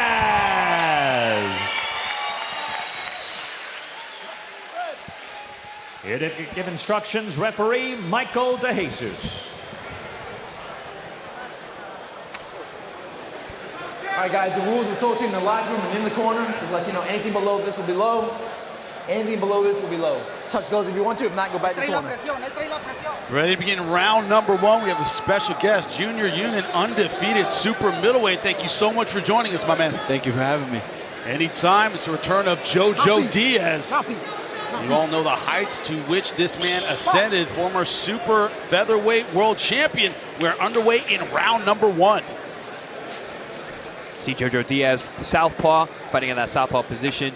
Montoya, orthodox fighter, although he doesn't move very orthodox. He fights very tall, very awkward, but physically strong and tough. And Diaz in the green camouflage, Montoya in the black and silver.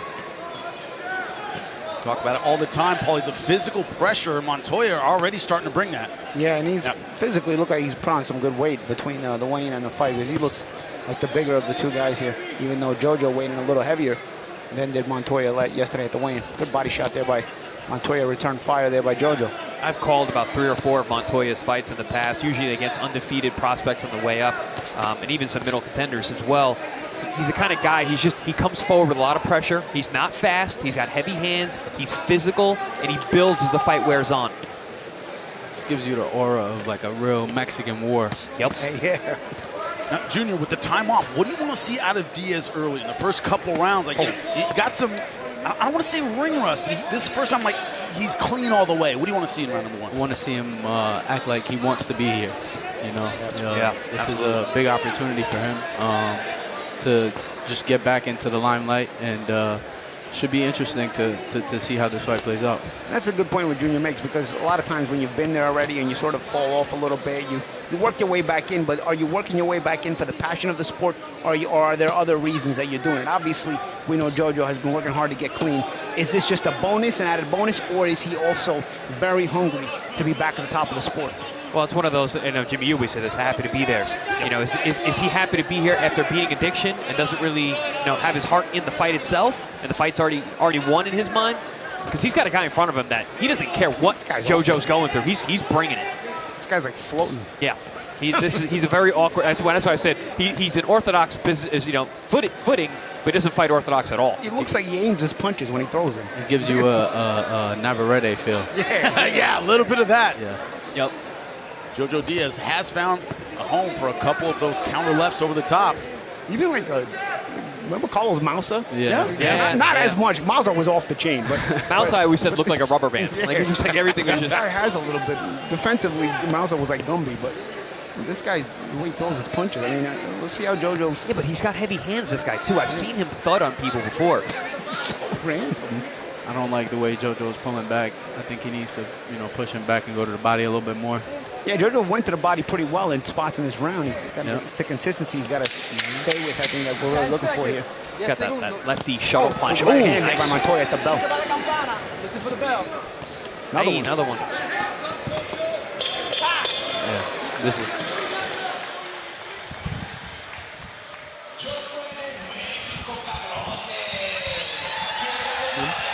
It's going to heat up.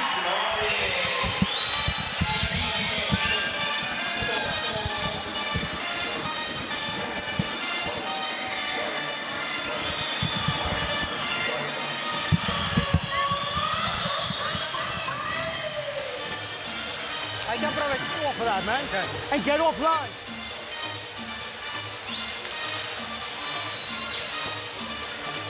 About to start round number 2. We are ringside. Jimmy Smith alongside the champs, Chris Algieri, Paulie Malignaggi, also Junior Unit, super middleweight, undefeated.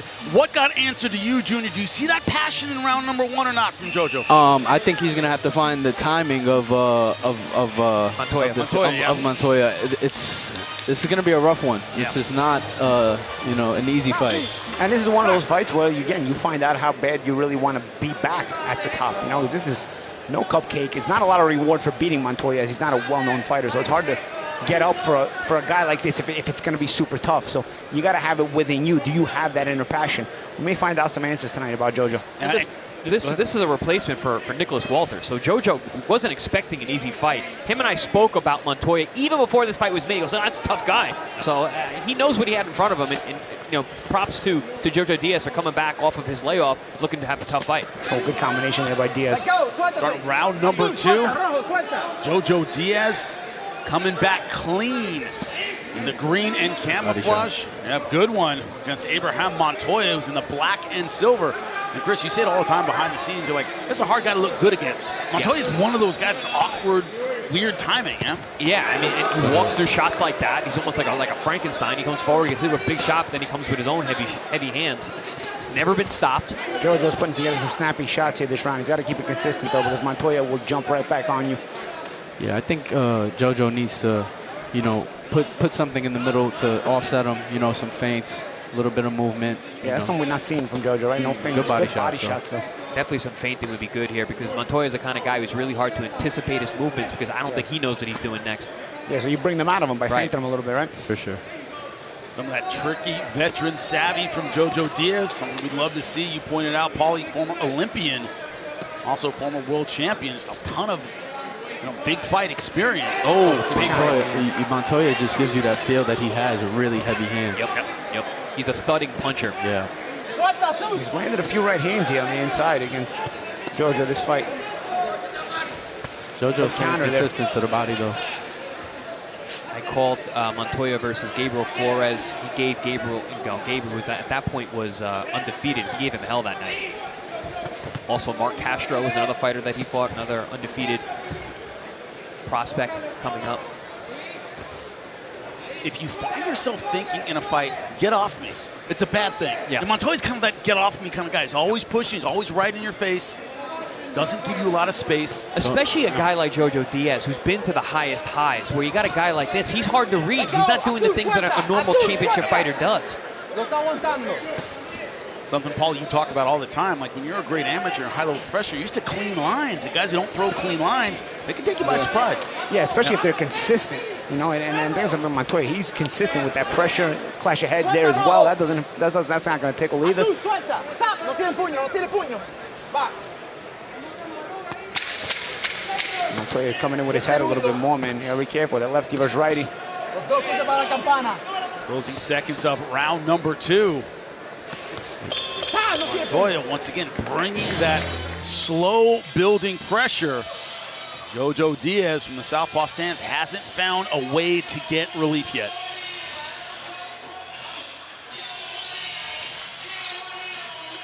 There's that counter right hand there from Montoya. JoJo's got to be careful pulling out. Lefty, righty. And Montoya's not fast, but he had good timing on that shot. He's all balanced almost every shot. Yeah. Papa catch him, Papa whoop. And then you awkward, so I'm trying to find that rhythm. Okay. He's slowing on. Yeah. Work your feints then. Okay.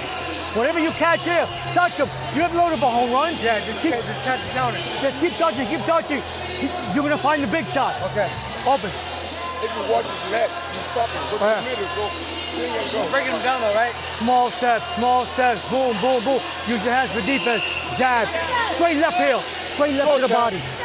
Junior, a lot of the stuff you were talking about right there in the corner. Great advice from his coach.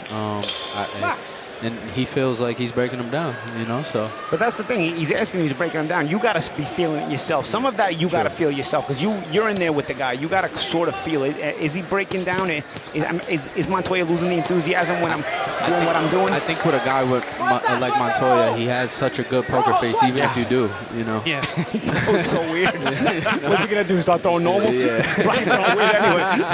He's going to slow down more? Yeah. Like his corner already said, it's slow and awkward. Yeah. JoJo's trying to make it more physical here this round. He's putting hands on Montoya. I like that idea to make it more physical, make it more rough on the rough guy. You know. Yep, going to the body. So JoJo at his best is a rough guy. You know, he's a rough, scrappy dude. So he's got to bring some of that back. I like the hand positioning now. Montoya's counter right hands on the inside. He was catching them there, and JoJo had the hand positioning to be able to fire right back, and now he's backing up Montoya. Montoya's going to keep on throwing, but the hand positioning on the inside is going to be important here for JoJo. JoJo made a decision this round. He's fighting very, very different here. Yeah, I'm going to be the boss in this round. It looks like he's body shot, bringing some pressure himself. Showing his class. Yep. Yeah, exactly. And also out of El Monte, you know, if you're from Southern California, Chris and I think you and I talked about it. If you see a guy fought in La Habra, places like La Puente, California, El Monte, you went through some wars, not just in the gym, but in your early fights. And that was definitely JoJo Diaz. Everybody can fight over there. Everybody. Good combinations there by Montoya to the body as well. Now JoJo's backing up a little bit. But yeah, going back to those California, I remember when I was in the amateurs, man, anytime guys were from California, they were always a nightmare, a headache. Yep, Region 8. Yep. The guy serving your In-N-Out burger can scrap, dude, yeah. This has 300 amateur fights.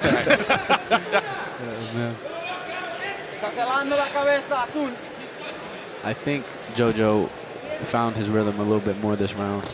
Oh, nice step-in shot from JoJo Diaz. He's losing his hand positioning a little bit as the round progresses. He's got to make sure he holds on to that hand positioning the way he started the round. I thought he was transitioning very well from defense to offense and offense to defense with that hand positioning early in the round. If he stays and keeps that in mind, he's going to be able to beat Montoya to the punch because Montoya's punches are a bit wider, a bit more fat on those punches. I was curious how JoJo was going to deal with the pressure because I knew Montoya was going to bring it like this. He looks pretty calm thus far, and I think that's a really good sign. You know, I think when you go through certain things in life, I think, you know, you deal with the pressure a little bit better. Yeah, it can motivate you or it can break you. It's a decision you're going to make. Yeah, I think mentally he's here. Yep. I think this round especially, it seems like he's made a decision. In order to make this decision, you got to be willing to be a little bit more uncomfortable. He made a decision here. I'm going to go for it here. For sure. And against a guy who's not comfortable to deal with, he's made a decision to be uncomfortable to try to win the fight. Let's see if it holds as the rounds progress. 10-round fight. Remember, this is just the end of round number 3. A long way to go for JoJo Diaz, but looking good in the last 3 minutes. Tiempo.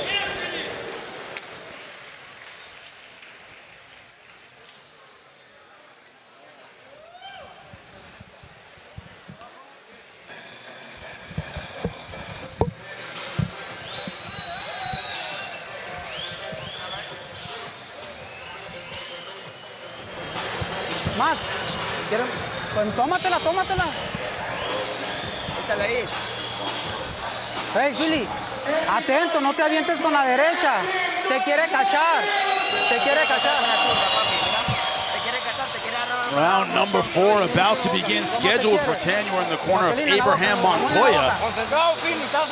Hey, Philly, trabájame el cuerpo, métele la derecha al pecho. Al pecho, llavea, estás más Work on the largo. body, put the right to his chest. Y luego se la vas a cambiar arriba. Vamos, con todo. Range it up upstairs. Manos arriba, hands up. Good advice from the corner.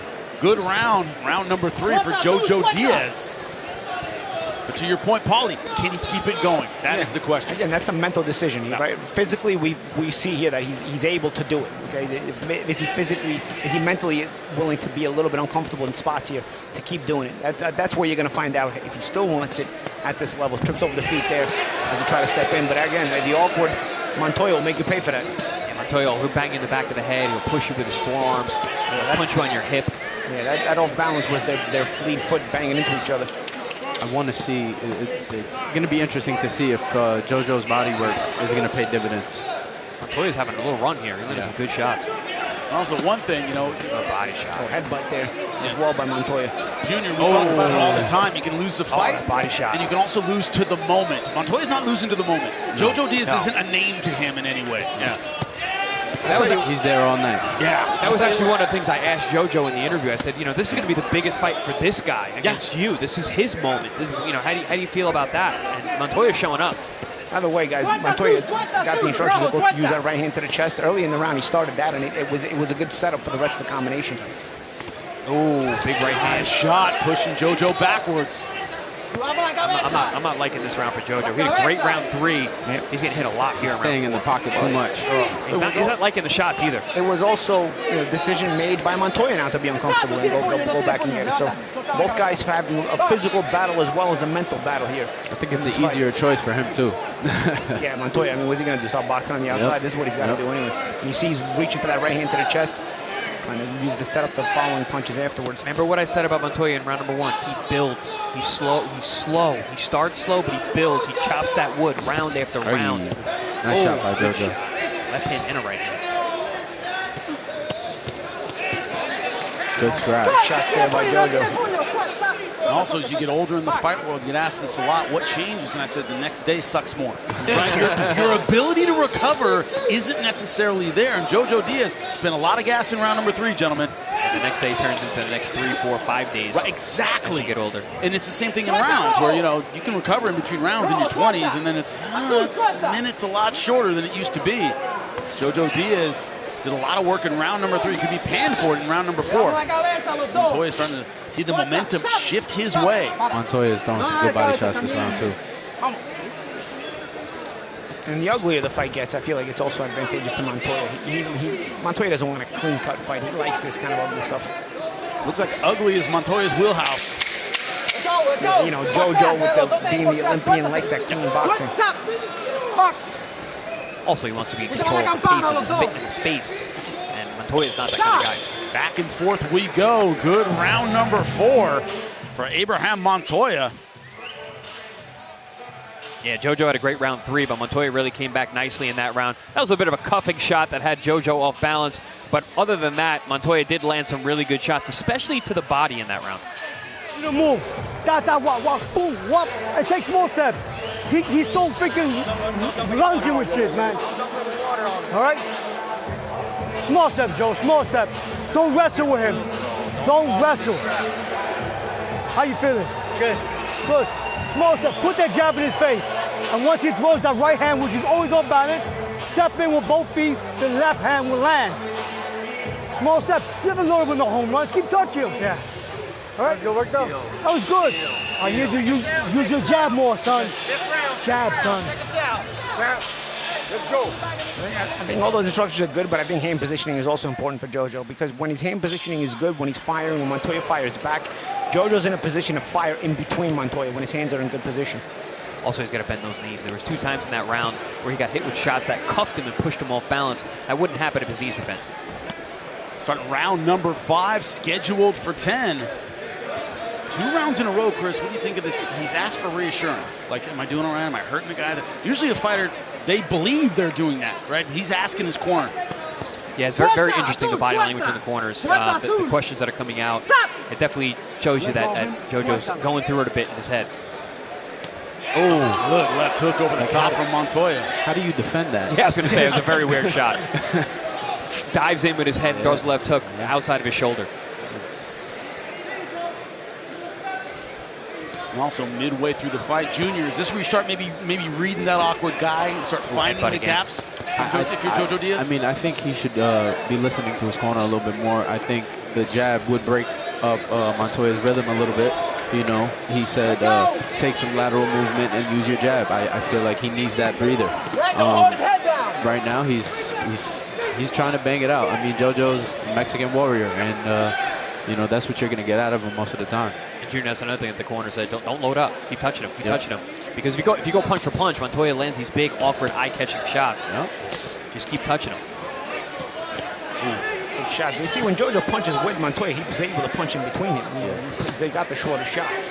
Good body shots by JoJo. But it just seems like Montoya may have the heavier shots. For sure.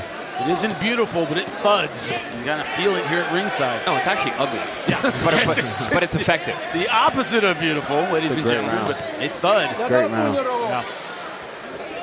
Both guys staying at distance, landing a lot of power punches. Yeah, I like this round better for JoJo than the last one, but both guys are having some success. Would not want to be a judge with rounds like this. This is back and forth. Tit for tat. That's not how you learn it in the gym, ladies and gentlemen. Throws a left hook to the body from 6 miles away. But that's what, again, that's what JoJo's corner is like. He's so slow. Like, come on, counter him. But it's awkward because you can't, you know, half of, probably 80% of counterpunching is anticipation. I Right. can't anticipate You can't guys anticipate like this, yep. that. You can't anticipate him. He throws shots you would never think of coming. It's like playing a toddler in a video game. They're just hitting the buttons and it doesn't make any sense. You got to figure it out. Nice job.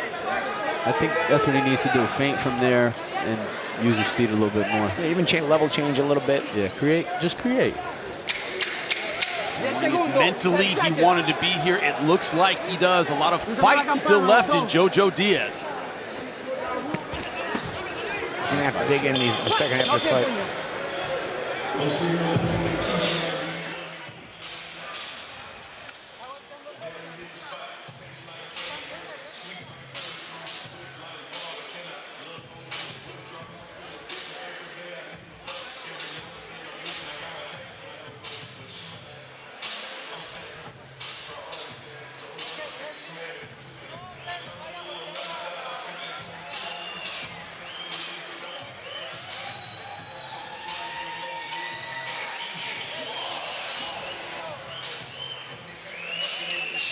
Well, we liked going across the pond so much in Belfast. We're doing it again. That's right. ProBox TV, Dylan, the real deal Moran, 19-2, taking on Tyrone McKenna, 23-5-1, a welterweight showdown.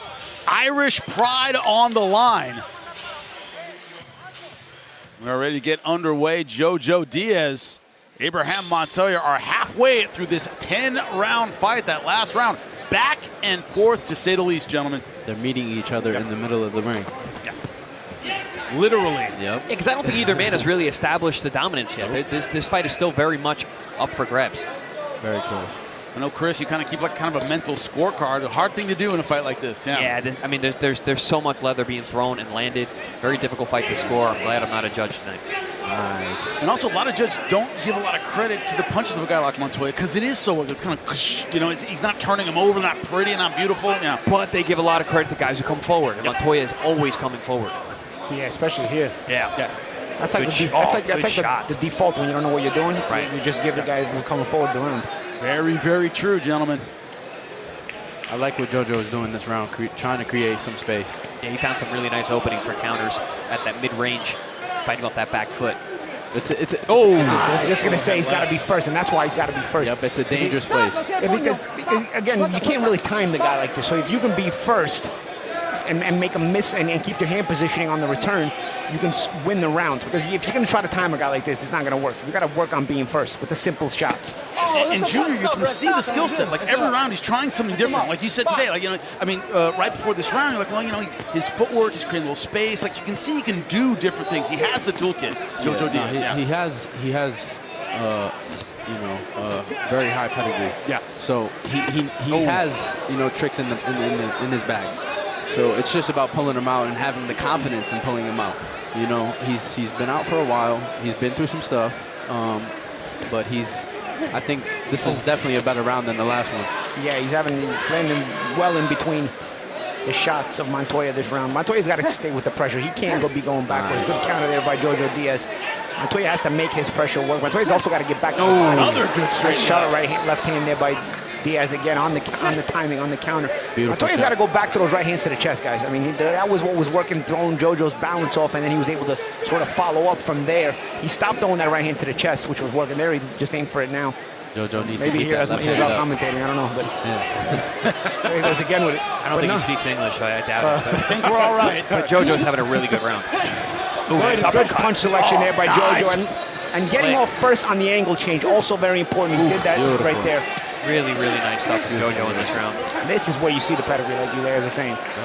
Dip and out. Good footwork from JoJo Diaz. One thing JoJo has to keep in mind is not to get frustrated landing single shots and this guy's not going anywhere, because he's not going to go anywhere. You just got to keep doing what you're doing, be consistent, and be aware this guy's going to keep coming. Now my question is, do the judges recognize the brilliance of this round by JoJo, or do they just give it to the guy who came forward?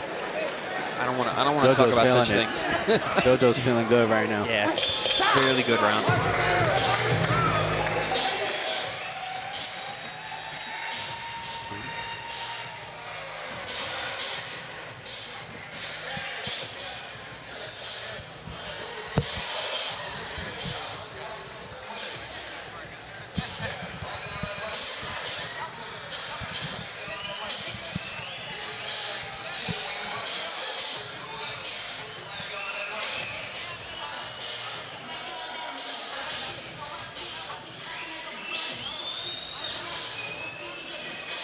Ready to start round number 7. JoJo Diaz, his comeback.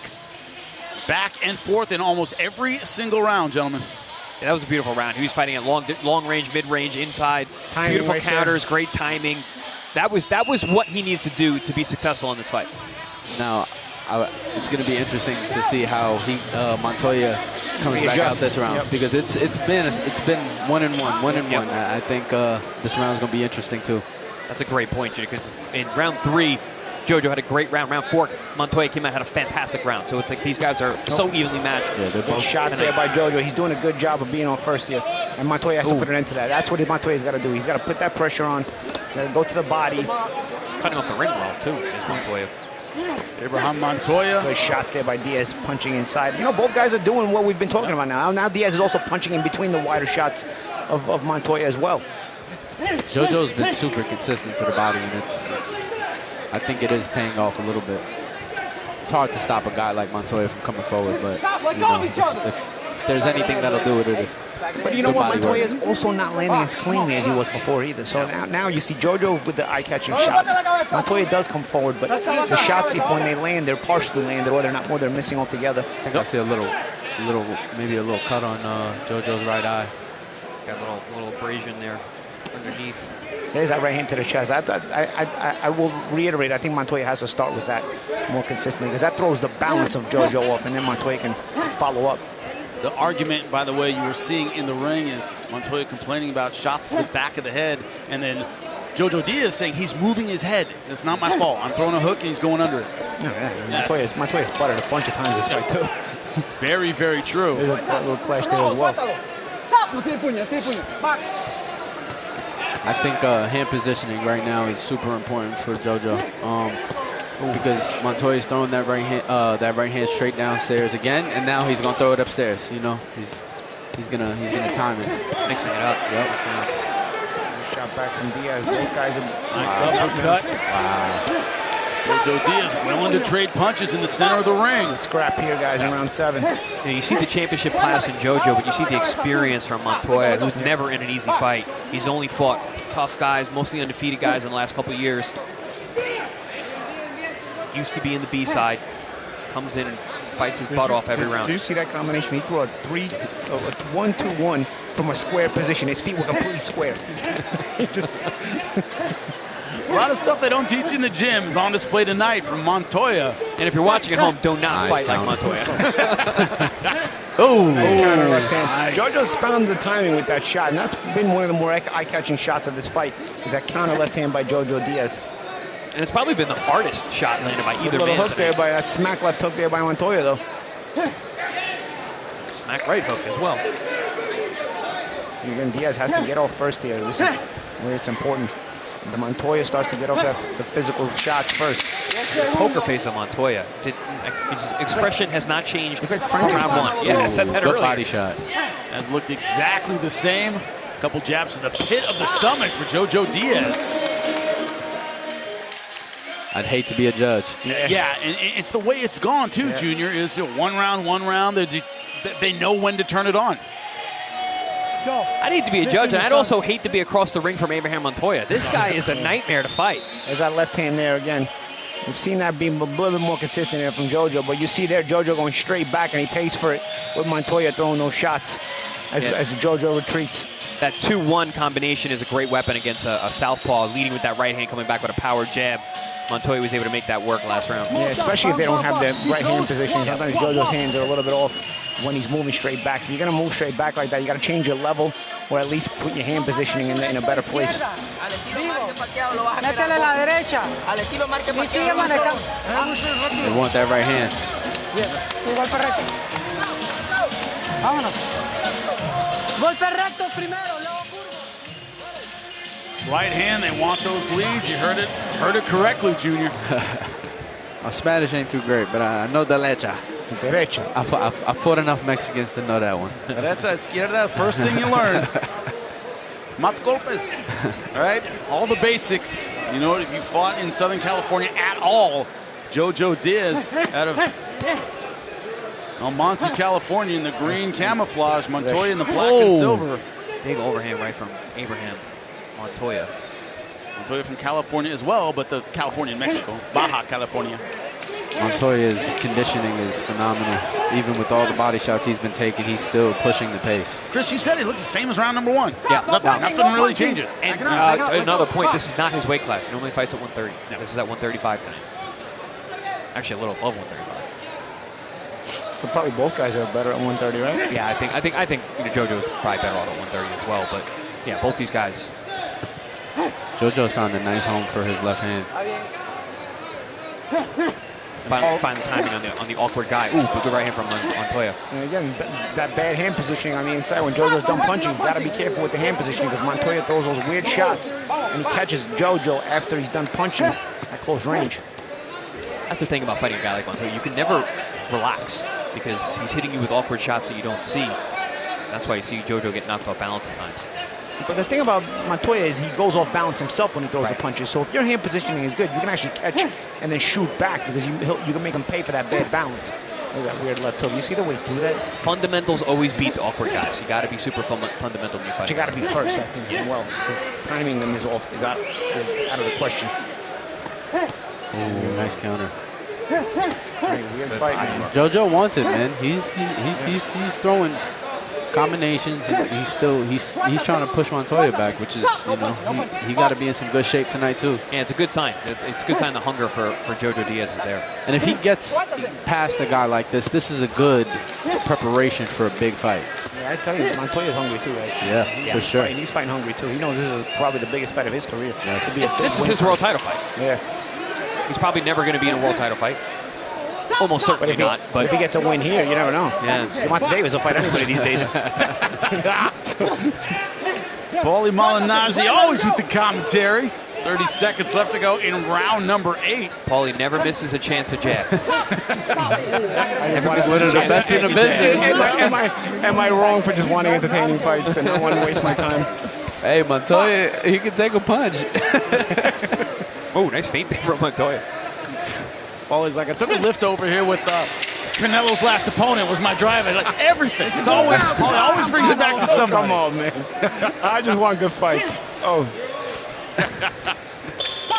End of round number 8.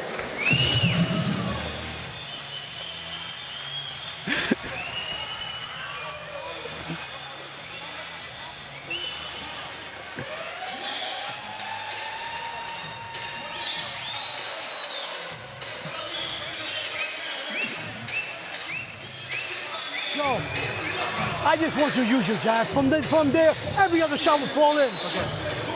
Son, you're doing good. Utilize your jab. Okay. Then the other shots will come in. Yeah. Please, just try double up on the jab. Feint. Boom. Junior, you weren't ready for the comedy ringside that you get working with Paulie Malignaggi, Chris Algieri, and Jimmy Smith. I grew up around these guys, so I know they have a sense of humor. I know Junior since he could before he could walk, I think. yeah. I know the sick, twisted humor of Paulie Malignaggi. The advice again for JoJo Diaz as we go into his corner, stay behind the jab. Use that jab effectively against this awkward fighter. Mas Golpes, another thing you learn real quick. Yeah. You fight Mexican fighters.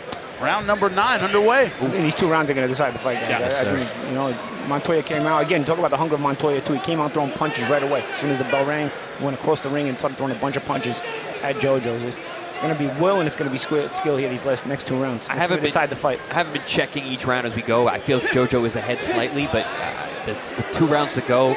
I'm not convinced. You never know. I'm not convinced. And no matter who's ahead, I am convinced that they may need these next 2 rounds. Both guys need to really fight these next 2 rounds because you just can't take a chance. And certainly not a wipeout in either direction as JoJo Diaz making his comeback here on ProBox TV. Not just a comeback in terms of boxing, but in life. And Jimmy, you mentioned last round that Montoya looks like it's round 1. Look at his face. He's not a mark on him. The guy, he's made out of something else. He just comes forward. You can hit him. He doesn't get tired. He doesn't change speed, pace. The fact that he hasn't slowed down a bit from the body work is, you know, impressive. Very impressive. Both guys. I mean, JoJo's still throwing that sharp counter left hand, and that has been one of his key weapons tonight. If he does come out on top tonight, it's some of those eye-catching counter left hands will be partially responsible as well. I mean, very, very good. Sweat flying into the air. It's the kind of thing judges notice. They don't notice anything else. Another one there. Good luck. He felt that one. With Montoya, he throws it so weird. It's almost like the old, remember the cartoons, the old slow ball? Like you see it, but then you don't see it because it's so slow.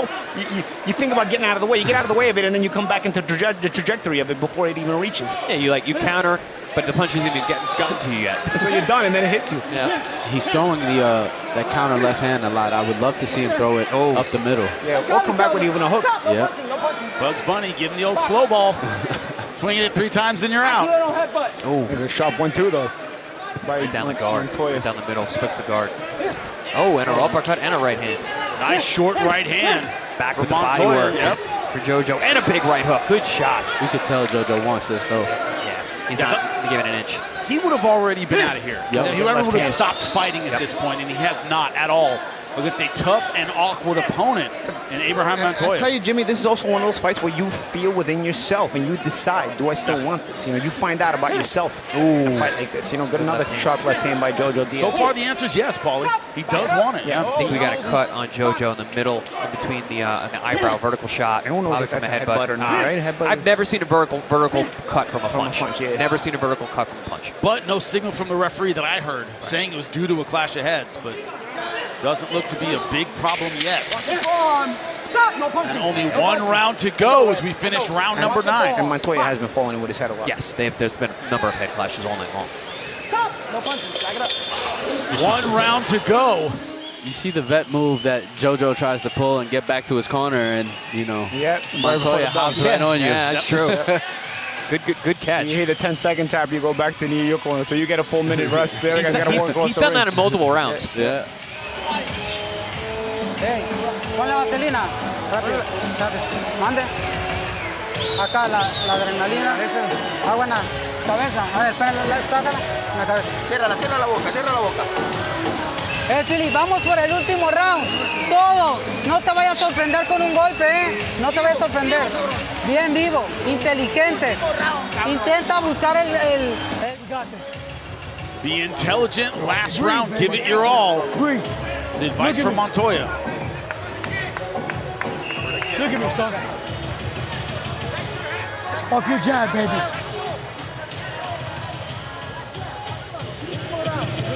God only knows who is ahead in this fight as we begin round number 10.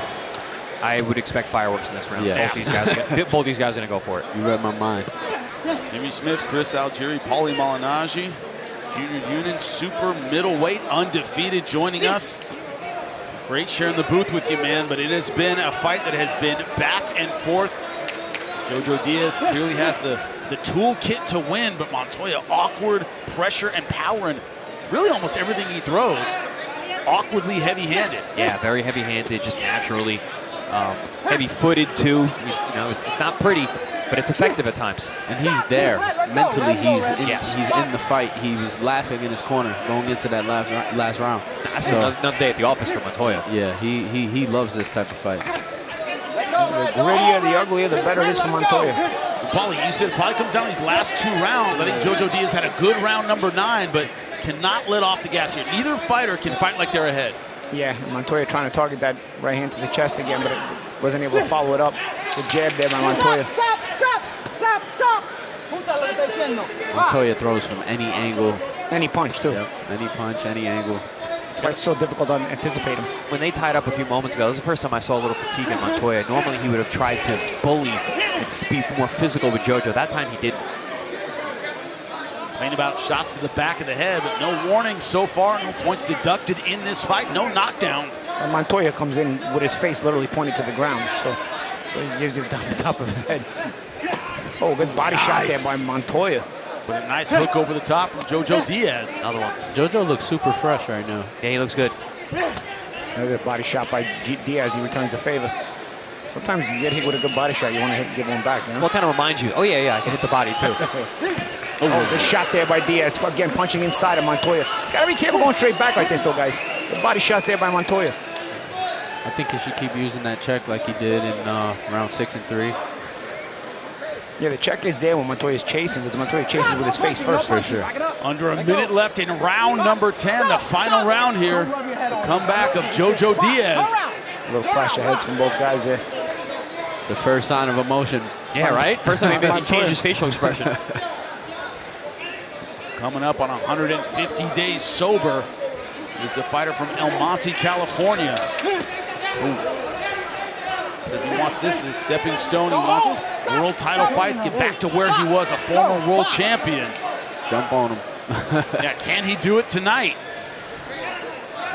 Have the comeback he desires with that straight left hand. It's been money for him throughout this fight. 10 seconds left. I like how JoJo did not let off these last 2 rounds, man. He really, he wants this fight. I wonder if he would have the mental desire. He has answered with an emphatic yes tonight. Is it enough, however? That is the question. What a great fight. An excellent fight. Really good fight, man. Really, they both had to show the skill. They had to show that they wanted to win. Both guys are going to feel like they won this fight, I guess. Yeah. Montoya just jumping around like he won the fight. And both fighters could have. Very close fight for 10 rounds. Tricky. I have JoJo. I do too. I think JoJo got a little sharper the last couple of rounds. Montoya did keep chasing it, though. So like I said, you got to be careful when it comes to judging for dummies. It's just go with whoever coming forward. It's what you like.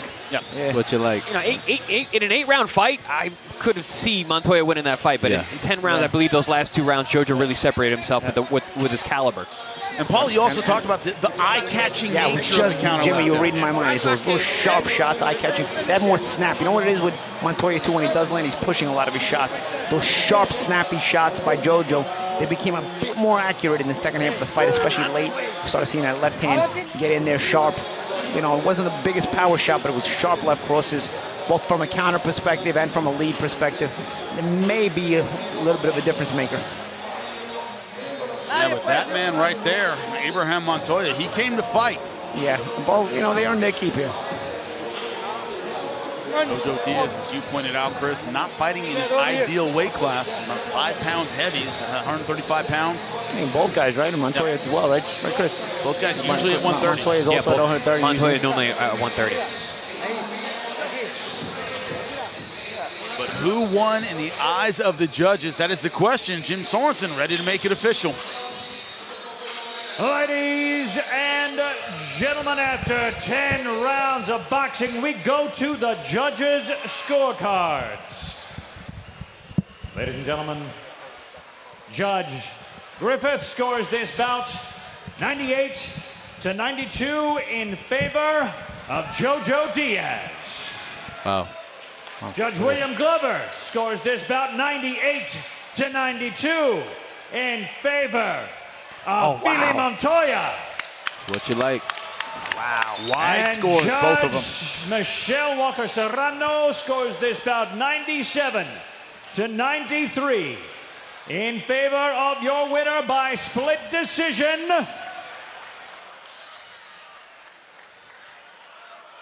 Billy Montoya. Montoya winning. Wow. But 98-92 on 2 scorecards. Either way. Like I said, judging for dummies, guys. I mean, I will say with this commission especially, it is they don't catch the subtleties. It's just who's coming forward, and I call that judging for dummies. It's basically I don't know what I'm watching, so let me just see who's going forward, and that's the easiest thing for me to catch. Which my niece could see that too, and then you can judge the fight. But it's typically something I see from this commission. I've noticed that time and again. It actually happened to me in my bare knuckle fight. Not to go into my own personal thing, but whoever's coming, they don't see any other nuances, any other subtleties. It's just who's coming forward. 98-92 either way is horrible. Absurd. It's crazy. Hey, Junior, really appreciate you. You were great on the desk today. Had a lot of fun calling it with you, man. Anytime you want to sit here, you let me know. Appreciate you guys. Appreciate you. Disappointing comeback for JoJo Diaz. Controversial fans, let us know what you think. We always love to hear it. JoJo Diaz losing by split decision. Wow. We thought was a very, very close fight, but more to come, including in our main event for 10 rounds in the welterweight division. Nicklaus Flaz versus Christian Gomez, and Nicklaus Flaz backstage with our own Beatrice Callis. Take it away. Nicklaus Nico Flaz, one of the fighters of the main event of the evening, uno de los peleadores del evento estelar de esta noche. Nico está rankeado número 11 por la AMB y la OMB, y una victoria esta noche pudiera potencialmente catapultarte a los top ranks de la división peso welter. A victory tonight could potentially put you among the best ranking fighters of the welterweight division.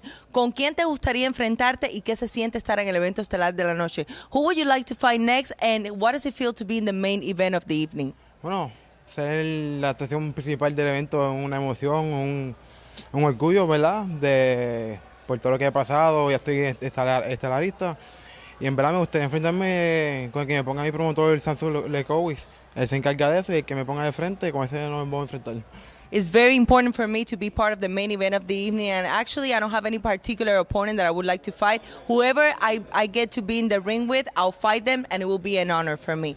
Tu última pelea fue aquí en ProBox TV y ganaste el título continental del CMB contra Alfredo Escárcega. You won your last fight here in ProBox TV in July of 2024 against Alfredo Escárcega. What do you think are the keys for the victory tonight? Tienes un gancho al cuerpo muy bueno que copiaste de Miguel Cotto. ¿Qué se siente y obviamente cuáles crees que sean las claves de la victoria para esta noche?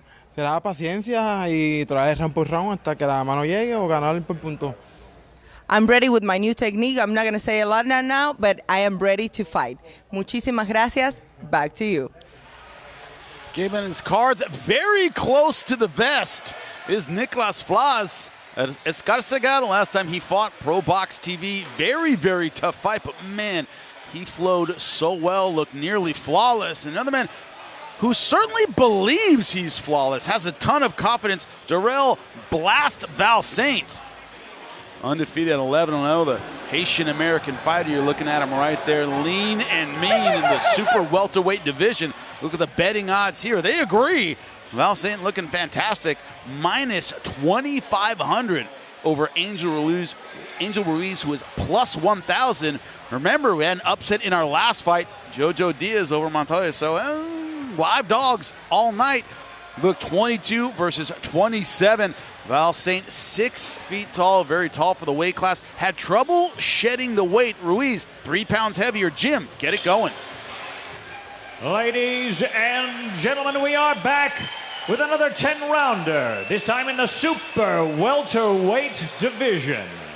Your judges for this fight, David DeYoung, Efren LeBron, and Tina Griffith. And your referee is Luis Pabon. Introducing to you first, he fights out of the blue corner. He wears the red and white trunks. He weighed in at 158 pounds even. His record, 18 wins, 3 losses, 1 draw with 13 big wins by knockout. From Los Angeles, California, please welcome Angel Relampago Ruiz.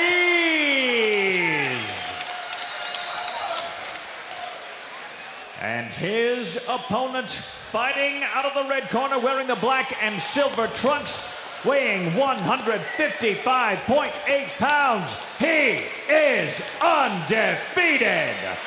His record, 11 wins with 9 wins by knockout. Your hometown fighter from Orlando, Florida. Give it up for Darrelle Blast Val Saint. With instructions, Luis Pabon. Okay, guys, I give you instruction in your corner. They're having a clean match, okay? Good luck. God bless you. Darrelle Blast Val Saint. You saw Edgar Berlanga in his corner. Val Saint believes this is his stepping stone to greatness. Ruiz says, I should be the A side in this fight. He says Val Saint is in the spot I want. Can he take it? Round number 1. Yeah, this is an interesting matchup. Big step up for Val Saint. We've had Angel Ruiz on our air before. He's come in as a B side and gotten victories before. Big, strong, young, obviously confident. Good jab there. That's another key. Has a great jab. Val Saint in the black and silver, Ruiz in the red and white. Ruiz came with a chip on his shoulder here. He didn't like the way he was sort of portrayed in this fight as the B side, as the opponent. He says he's got the bigger experience, been in the bigger fights, and to that degree he has. But he should. It's also, when you look at the way prospects get matched on ProBox TV, you're also not surprised that somebody like Ruiz gets brought in as an opponent, even though technically there's really not a lot of opponents on ProBox. A lot of B-sides tend to win here. Yeah, very live dog tonight, for sure. And that's the way we want it here at the network. Beat Louis Colazo on ProBox TV. That was bad. Bad clash of heads. You see Val Saint fighting at that southpaw position. He does switch sides throughout fights. He's choosing. Oh, big left hand over the top from Ruiz. He does switch sides, and you're seeing obviously that Ruiz is southpaw. He's coming out southpaw himself. So on the Colazo fight, what you're seeing now, Ruiz does like to load up some power punches from some weird angles. Everything Ruiz throws Another is good hard. jab there by Ruiz. I thought Ruiz has been landing that good stiff jab this round. Well, he showed that in the Colazo fight. Colazo also a southpaw. Ruiz was able to land a very good power jab in that fight. Ultimately, Colazo succumbed to the power of Ruiz. As you can see, Ruiz is a very, very physical guy, big, strong. Yeah, good left hand there by Val Saint a second ago. He's trying to get back on that jab as well. Val Saint using that jab to the chest a lot, while Ruiz has been powering with the jab to the head this round. There's a double jab by Val Saint, very smooth. Yeah, Val Saint, very snappy. Very true. One thing you notice about Ruiz, the size of his shoulders, man. He has like massive shoulders. I called a number of his fights. He used to fight at 147. I remember I interviewed him after. Man, how did you ever make 147? Missed weight for this fight. So just, I just couldn't shed those last couple pounds. Don't know exactly what it is. But 27, you start getting a little thicker, start getting a little stronger. Means having trouble even getting down to super welterweight. Yeah, it might be time to move up again for Ruiz, man. Very, very big for junior middle. Val Saint, 6 feet tall, very, very lean. But this is Val Saint's first fight below 160 pounds. He's fought much heavier in his career. And he had power at middleweight. Yeah, that tells us something. Exactly. But also what tells you something is he looks like the smaller man here, even though it's him moving down. That's how big Ruiz looks. Ruiz just missed with that right hook there. And Val Saint staying disciplined behind that jab. This is one of those fights where it's going to have to develop a little bit for both guys. I don't think it's... They are throwing. Not a lot of feeling out in round number 1. Oh, there's no B-side in this matchup. This is both guys coming here to win.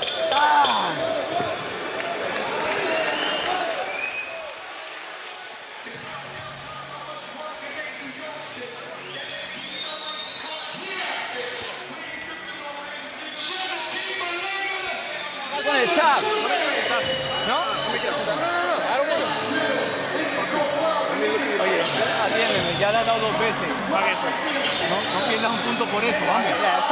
Son en la línea, vos. No. Ey, hijo, escúcheme, al cuerpo.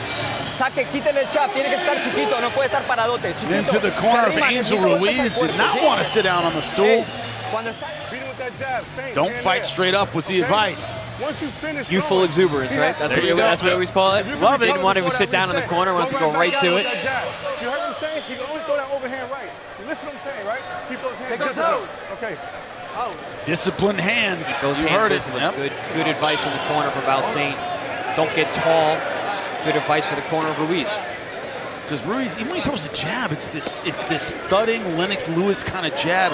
It's not a feeling out kind of jab. No, he throws everything hard. And again, we saw that in the Louis Collazo fight. He was hurting Collazo with jabs that whole night. Everything's heavy with him. Yeah. Okay, stop. No pawing punches from Angel Ruiz, fighter out of Los Angeles, California, Mexican-American. And Ruiz landed some good stiff jabs in that first round. Actually popped the head back of Val Saint a few times. There he just misses with the left hand over the top. But the sharper, snappier punches are coming from Val Saint so far. Darrelle Val Saint, the Olympian for Haiti in 2020. National finalist in the U.S. as an amateur. So he has that amateur pedigree you talk about, Paulie, that gives you those fundamentals. You see that tonight. Yeah, and he's going to need them. Because Ruiz is going to try to offset that with pressure, with physicality. Good uppercut there by Val Saint, but you see how Ruiz comes right back looking for these big shots. So Val Saint's going to have to be really alert. Good body shot. And this is one of those opponents, Ruiz, where Val Saint's going to have the presence of mind to know how to cook him. And does have Val Saint have the experience to understand how to cook an aggressive, fringe contender like Ruiz, who can be very dangerous. But also stay switched on all night. Val Saint has to stay switched on like he is right here. Maintain it. Doing it's one thing, when you're a super athlete the way Val Saint is, but even to keep it on is another. Yeah, because Ruiz throws big shots. One moment of sleeping and he'll catch he could put you to sleep. Yes, exactly. Ruiz has only been stopped once. That was in 2019. But the more Val Saint starts to show this variation of boxing, you're going to see the guy like Ruiz start to slow down. The confusion starts to set in. You see Val Saint starting to really mix up the offense upstairs and downstairs. Good shot selection being shown this round, and Ruiz is starting to get a little bit confused. Even there, to have the presence of mind to smother as he runs out of room so that he can take the fight back to the center ring where he wants it. Really poised, mature stuff there by Val Saint this round. He's got that very long reach, long arms. He's tall for the weight class. Doing a good job of maintaining distance. Oh, good shot there on the inside. And again, he smothers the return of Ruiz. Good little short uppercut there a second ago. That's the thing. When Val Saint's at a distance, he can see some of those wider shots from Ruiz and pick his spots better. Got around the glove as well with that good. But again, that stiff jab by Ruiz. He throws a real good power jab. I don't know if he's a natural right-hander fighting in the southpaw stance, but he throws a right hand like it's trying to pummel a hole through you. He's been throwing some hard left hands too, so I don't know if he's actually reading, so I think he just throws hard. Mike Tyson, Oscar De La Hoya, both naturally left-handed, but fought orthodox, as whether hooks were so good. It's part of the reason. Well, Flaz, I'm not sure whether he's actually naturally lefty or righty. He might be a true ambidextrous person. Oh, good left. Nice, straight left. Oh! Using that aggression of Ruiz against him. Good timed uppercut there as Ruiz was angry, but for getting hit with that left hand from Val Saint, tried to make him pay for it, come right back. Instead, he walked into an uppercut. No retreat from Ruiz. He got hit and wanted a war. Val Saint doing a good job of staying calm, even though he's got big punches whizzing by his head from a big guy. Yep. A lot of action in that round number 2. Ruiz still not wanting to sit in his corner. This one's scheduled for 10, but they're fighting like it's a 6-rounder. Well, I mean, it's because you got to get Ruiz is starting so fast. You see the way that he brings it. That's just the way that he fights. Some action from that second round. There's that power jab of Ruiz. And that jab we kept mentioning. That was the left hand by Val Saint. You see Ruiz try to come right back. You see Val Saint slip and slide away. We didn't get the counter uppercut there because Ruiz does end up walking into a counter uppercut. If we stay, we're not going to stay. All right, it's all right. But we'll take our word for it, guys, because you guys saw it during the live call. All right, but stop pulling straight back. Yeah, under duress, Val Saint handled it very well. Hands high, good movement. Funny, I like to see the juxtaposition of the corners. You've got Ruiz, who's standing tall, seems like it's a little hectic, a little frantic, and you see Val Saint just sitting, very calm. So Ruiz has that power jab. You see Val Saint has a more versatile jab. Changes speeds, double tip, snaps. With Ruiz, it's a bit stiff. There it is right there. And it's hard for him to double it up. But also at times Val Saint, he'll probe with that jab. He'll touch it and put it out there. Look to get some response out of you to set you up for a counter. And there's a snap jab from Val Saint. And Chris, that could be another side effect of the amateur. Good hook there from Val Saint. Nice hook and spin off, get back to the center of the ring. Good boxing. boxing. The angle. Talk about the relaxation in the corner. He's been through big fights. The guy was at the Olympics. You know? Right. And I always say that. I say that on air all the time. You can see the difference of guys with the deep amateur background. It's in their eyes. They see everything. They're relaxed. They're calm. They're analyzing all the data, collecting information. You see that in Val Saint. He's trying to force these power shots. He's going to have to earn his way in because Val Saint's going to start to get his timing more and more as the fight progresses. Ruiz has the aggression. Ruiz has the mental fortitude and the mental makeup for this kind of fight, but he's going to have to try to skill it a little bit as well because Val Saint is otherwise going to start to outclass him here. And I love that hook when he used it to change the angle and spin around about a minute ago, guys. That was really, really impressive about Saint because it got him off the ropes and it landed a clean right hook. Complaining there from Val Saint to Luis Pabon, the referee. Yeah, hanging on to that right arm of Val Saint. Oh, good shot there. And again, the punch selection. Really impressive stuff here from Darrelle Val Saint. And he's not leaving any stone unturned. He's going to the body, he's picking, he's rolling his hands, he's infighting really well, using that inside dirty boxing excellently, the way he's able to tie up the bigger, stronger man. Chris, you and I can explain. It's called a Russian tie he's using on the outside. Illegal in boxing, but they're both doing it. Oh, big body shot. Digs down low with the right hook. Ruiz shakes his head no, but again, he can't anticipate what's coming because Val Saint's punch selection is so varied. Ruiz can't really anticipate what's coming, so he's not able to punch back. He's got to play it safe and stay covered up. When you're, a guy like Blast who's so athletic, a lot of the punches they're just intuitive. Like they're coming off because they're there. Nice left over the top though from Ruiz. Gets a smile from Val Saint. Val Saint even rolled a little bit with that one, but Ruiz is, that just shows you Ruiz is still live. He's still firing away. And Val Saint needs to be switched on because Ruiz is still dangerous. That was on the gloves, but it made a big splash with the sweat. A good hand positioning by Ruiz, and he's able to fire right back as well. He missed as well, but again, that's what Ruiz needs to do. He's got to have those hands in position so that he can fire right back. Because Val Saint is very varying style. That one got through. Yes, and the second jab mixed in with the power left cross after it. Really smooth. Ruiz, the power puncher, getting hit with power shots himself. But uppercut on the inside from Ruiz, though, after getting hit with a big left hand. Both these fighters looking for the finish. With every punch they throw, gentlemen. Woo!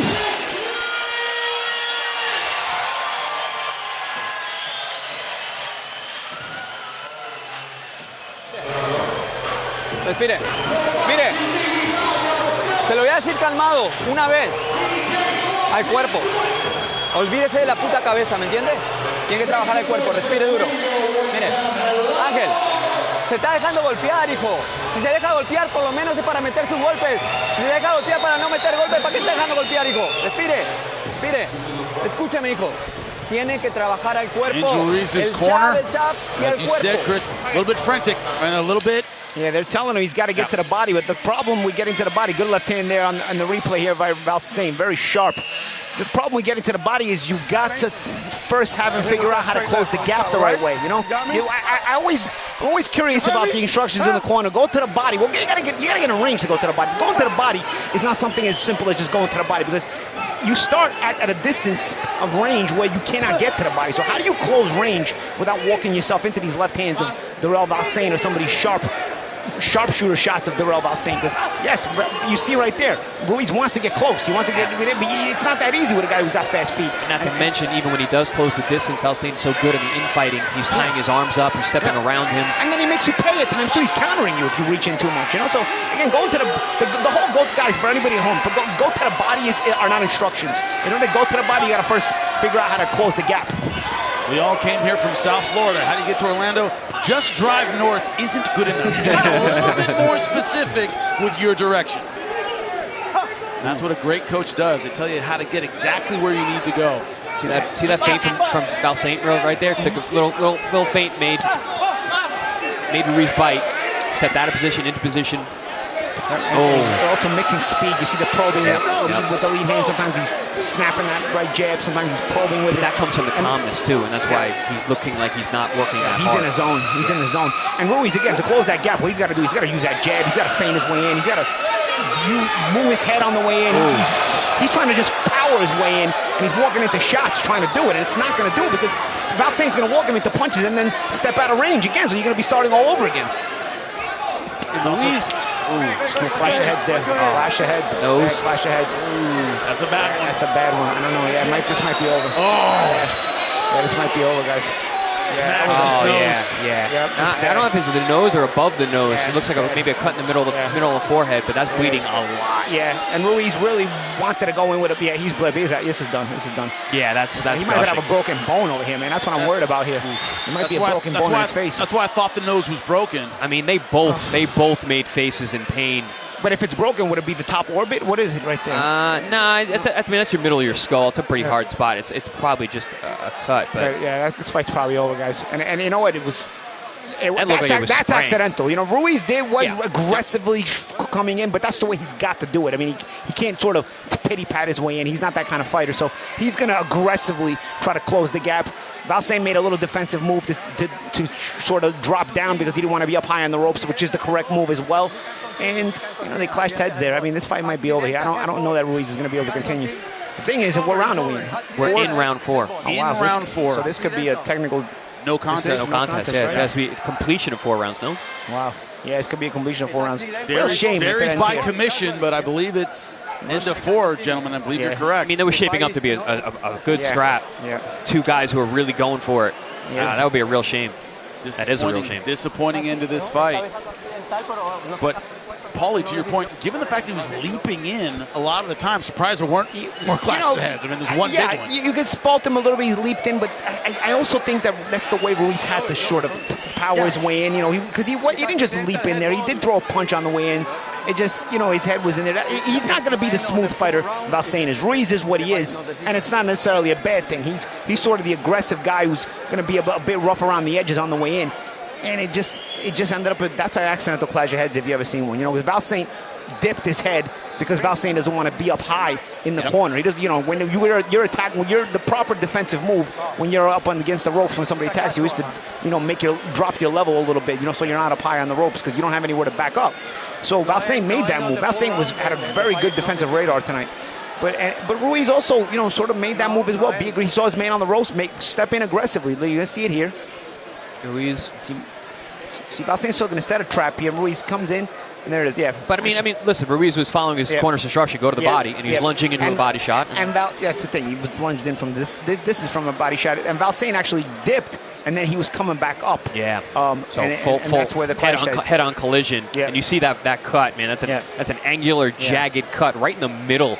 Between his eyes of his forehead. This could be a no place. contest. Yeah, and they're taking off the gloves of Val Saint. It looks like it's going to be a no contest. Yeah, I mean, people at home can't see the blood spray. It was spraying out of his forehead. It was just dripping like a faucet. Like you just turn on the faucet and it was just coming red. It was actually great job by the cut man to deal with it the way he has. But that was actually the doctor. The doctor and now the cut man. Now the cut man. Mike the mechanic Basil is working on that.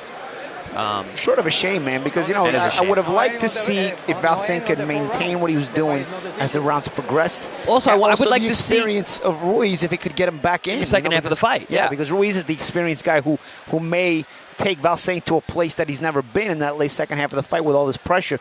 So it would have shaped up to really answer some questions that we wanted to know about both fighters in this fight. And also, it was entertaining. It was a very entertaining fight. Clash of styles where both guys really wanted to win. Both guys were really fighting with the winning mentality. That's what you love. Because I was starting to think, I was seeing Ruiz take the big shots of Val Saint. I'm like, he's taking these punches well. What happens in the second half of this fight if he stays there? Right. And can Val Saint keep it up? Can he stay switched on? Can he keep avoiding the big shots? Calm, because that was the key. That was the important thing Val Saint was showing. Val Saint was impressing me because he was staying calm, which did it for 3.5 rounds. Can he do it for 7.5? Can he do it for 8? Can he do it for 9? That's the answer we're not going to get, champ. I know. That's why I'm lamenting with you. I'm lamenting the end of this fight. We're not going to get out of line yourself. You insult him a little bit. Well, this fight ends in a disappointing no contest in a co-main event. In a fight that was, shaping up to be that's a barn burner. Gnarly cut, man. That thing looks open. Yeah. Val Saint looks sharp. He has every right to be hyping up his fans who came here to see him tonight. He was doing extremely well. But a clash of heads will lead to a no contest. Jim Sorensen, let the crowd know, buddy. All right, ladies and gentlemen, at 1 minute, 33 seconds in the 4th round, due to an accidental headbutt, this fight is stopped. And the decision is made that this is a no contest fight. No decision. Incredibly disappointing, but considering how entertaining this fight was up until this point, bring it back. I hope we can get to see it again. Run it back. Rematch sounds good to me. Boss Gary Jonas, I'm sure, is thinking about that right now. But these guys have the styles to make a really entertaining fight. It was the kind of clash we wanted. Yeah, I mean, Ruiz has been on our air before. He's found success here. He's run into some trouble in other organizations, fighting, I believe, in the OTX tournament. He lost to a very, very tough fighter who made it to the finals. Came back to ProBox TV, but let's have him back again. I mean, he's always entertaining fights with us. And the first blemish, if you want to call it that, on the record of Darrelle Blast Val Saint. He moves to 11-0-1. Angel Ruiz 18-3-2 now, but a lot of action throughout this fight. Yeah, I mean, listen, it started fast. Ruiz came right out and trying to impose his will, his physicality. Val Saint was trying to keep that distance, fight at a range, use that jab. There we saw that big, heavy jab from Ruiz, which is landing quite a bit in the first 2 rounds. But then the power shots of Val Saint started to find their home. As the fight was starting to wear on, you're starting to see some of that class, that amateur pedigree of Val Saint, but the aggression, the physicality, the heart, the will of Ruiz never wavered. And then there we saw the headbutt that. And you know when you say styles make fights, you know, this is styles make fights, and this is the kind of styles you like, because it wasn't just the styles that made the fight, but it was the mentality. Yeah. Both guys were hungry to look good and win. Both guys really wanted to make a statement tonight. Champ, that headbutt actually wasn't even coming up. He like slid down with it. That's why that cut looked so open. Yikes. Yeah, you saw the result, man. You saw Ruiz hit his knees, hit his knee. He was in a lot of pain. There's a pool of blood in that corner. Where's the guy from? Come on, who's my Bloodsport fans here? Remember the guy who used to clean up the mat after the fights in Bloodsport? Found the tooth and put it in. I remember it. Tried it in. Yeah. We need that guy in that corner of the ring right now to wipe down the mat. That mat on the corner is totally bloody. And now it's time for our main event. Walking in, that is Christian Gomez, Guadalajara, Jalisco, Mexico, 23-4-1. Key stat here is of those 23 wins, 21 knockouts. I told you about the theme of the co-main and main event is that tough fighters with great pedigrees taking on devastating punchers. Christian Gomez, no other way to say it. He's a devastating puncher. Can hurt you with either hand. Very, very tough. Ton of experience, big KO power, 21 KOs in 23 wins. That is guy does not like to go the distance. Yep. And his opponent, Nicklaus Flaz, 13-2, 9 KOs. Always special, Puerto Rico versus Mexico. Flaz representing Puerto Rico. Incredibly talented in his own right. Let's see what the bookmakers have to say. Nicklaus Flaz, big favorite in this fight, minus 1,500 over Christian Gomez. Wow. Plus 800. Yeah, a little bit of a surprise there, I have to say. Christian Gomez, definitely a live dog, to say the least. Take a look at the tail of the tape for this, our main event of the evening. 28 years old is Nicklaus Flaz. Same height, similar weights, to reach a slight advantage for the fighter from Puerto Rico. And what's not shown here is Christian Gomez, man. He touches you with either hand, you are in big trouble. Boxer versus puncher. And Sorensen, get our main event going. Ladies and gentlemen, here it is, the moment you've been waiting for, your main event of the evening. This fight is scheduled for 10 rounds in the welterweight division. And these fighters are vying for the WBA Continental Americas USA welterweight title. Your judges for this fight, William Glover, Michelle Walker Serrano, and David DeYoung. And your referee, the third man in the ring, Mr. Frank Gentile. Introducing to you first, fighting out of the blue corner. He wears the black with red trunks. He weighed in at 146.4 pounds. His record, 23 wins, 4 losses, 1 draw with 21 wins by knockout. De Guadalajara, Jalisco, Mexico. Demos la bienvenida a Christian Ninote Gomez. And his opponent fighting out of the red corner wearing the white and gold and black trunks. He weighed in at 147 pounds even. His record, 13 wins, 2 losses with 9 wins by knockout. He is the reigning WBA Continental Americas USA Welterweight Champion from Vega Alta, Puerto Rico. Give it up for Nicklaus, Nico Flaz.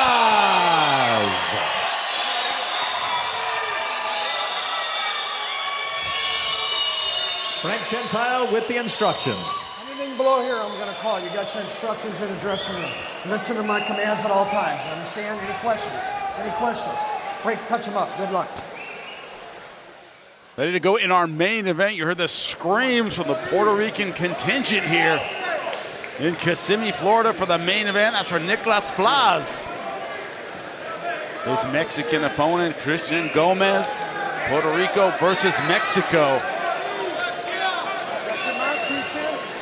It's a good fight. I'm looking forward to it. Cannot wait to see it. Both these guys were locked in at the stare down. We're underway round number 1. Nicklaus Flaz in the white, gold, and black. Christian Gomez in the black and red. It's also a very interesting clash of styles, kind of similar to what we saw in the last fight.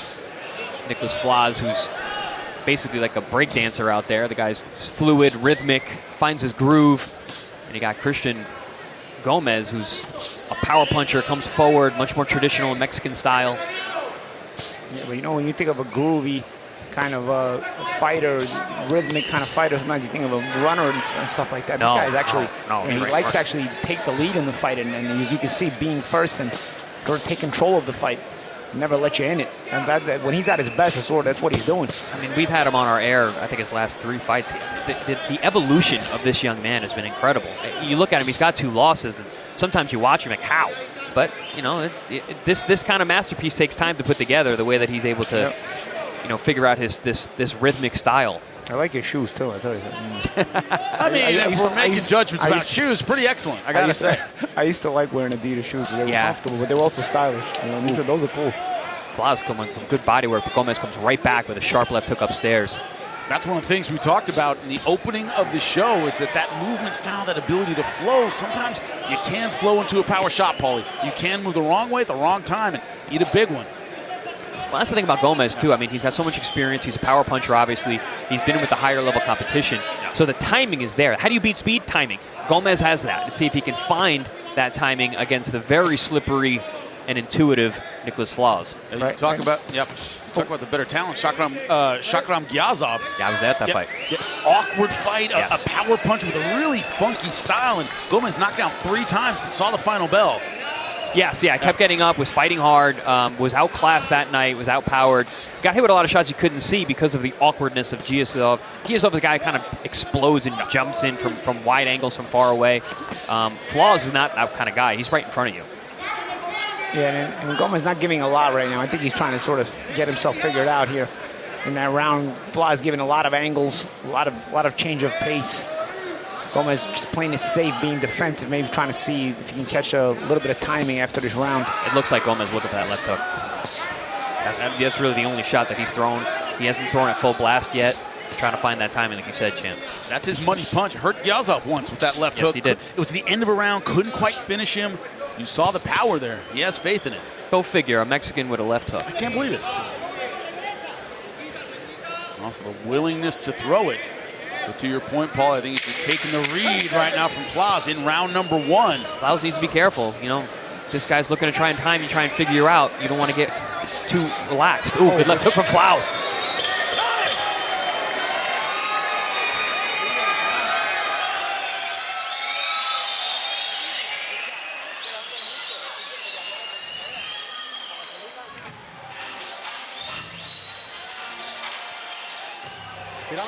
¿Cómo llevas el ritmo de la pelea? ¿Estamos bien? Él no ha tirado todavía. Necesitamos estar vivos. Recuérdate, el plan A, mitad, larga. Sentita mano. Nada, respirame duro. Ok, tira duro. Muy bien, me gusta lo que estás haciendo. Y entonces ritmo, sigue trabajando. Estás trabajando muy bien en la zona de paz. Old expression, don't hook with a hooker. When Nicklaus Flaz found some success with the left hook. Yeah, the best punch, power shot. best punch landed in that first round was the left hook by Flaz, and that was the punch that it seemed like Gomez was trying to set up. Flaz didn't need any time to set up, though. He found his rhythm pretty quick. Christian Gomez, Guadalajara, Mexico. Coming out of his corner, Nicklaus Flaz from Puerto Rico. We're underway for round number 2, and more of the same. Flaz, what I mean by flow in the beginning is he's always doing something. Even if he's not throwing a stiff jab, he's pawing out there, trying to set something up, just a little bit of movement, just constant motion. It is constant motion. It's like a perpetual motion machine. Nicklaus Flaz, and it's tough to deal with, man, because he flows his offense off of that. Yeah, I was going to say that, Champ. You know, it's not just the flow, it's also the punch selection that comes off that flow. Beautiful left hook from Flaz. He stung Gomez with the left hook again. Gomez is going to have to get some respect here. He's letting Flaz run him around the ring. But that's the problem with Flaz is the flow comes off that rhythm. It's hard to see it coming. So it's difficult to know when to stop it because he's also changing punch angles. Yep.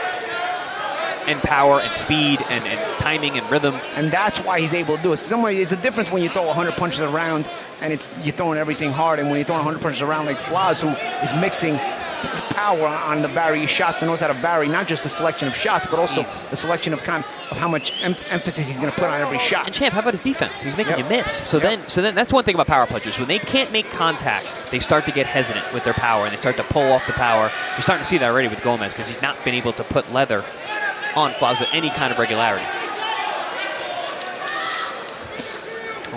Oh, good right hand down low. Good left hook upstairs from Gomez. Finally, Ledge get a smile. There's the emotion, the emoting you get from Nicklaus Flaz when he fights. Another volume puncher you guys might remember from welterweight to middleweight. Paul Williams just throw. Slightly off angle, and it's like, all right, when can I go? And you just never get that opportunity. And not quite as rhythmic, but just non-stop. Volume attack. But also he was, 6'4". I thought he was like 6'8". Yeah, like every time. It looked like it, and he had like an 80-inch reach at welterweight. And the southpaw. Good 1-2 there. Gomez finally got something in there, but Flaz was undaunted. Is it just me? Flaz looks so much bigger. I appreciate Gomez is a welterweight. He's been fighting at welterweight for a while. Well, Giaslav at welterweight, but Flaz looks considerably bigger. I tell you, Flaz is not easy to deal with, guys. In a welterweight division that is very, very wide open and is not really a big dominant guy at that weight, especially weight for Ennis is the one that's going to leave soon. And from what we're talking about in the rumors, it's somebody that Flaz can really step in there and do stuff.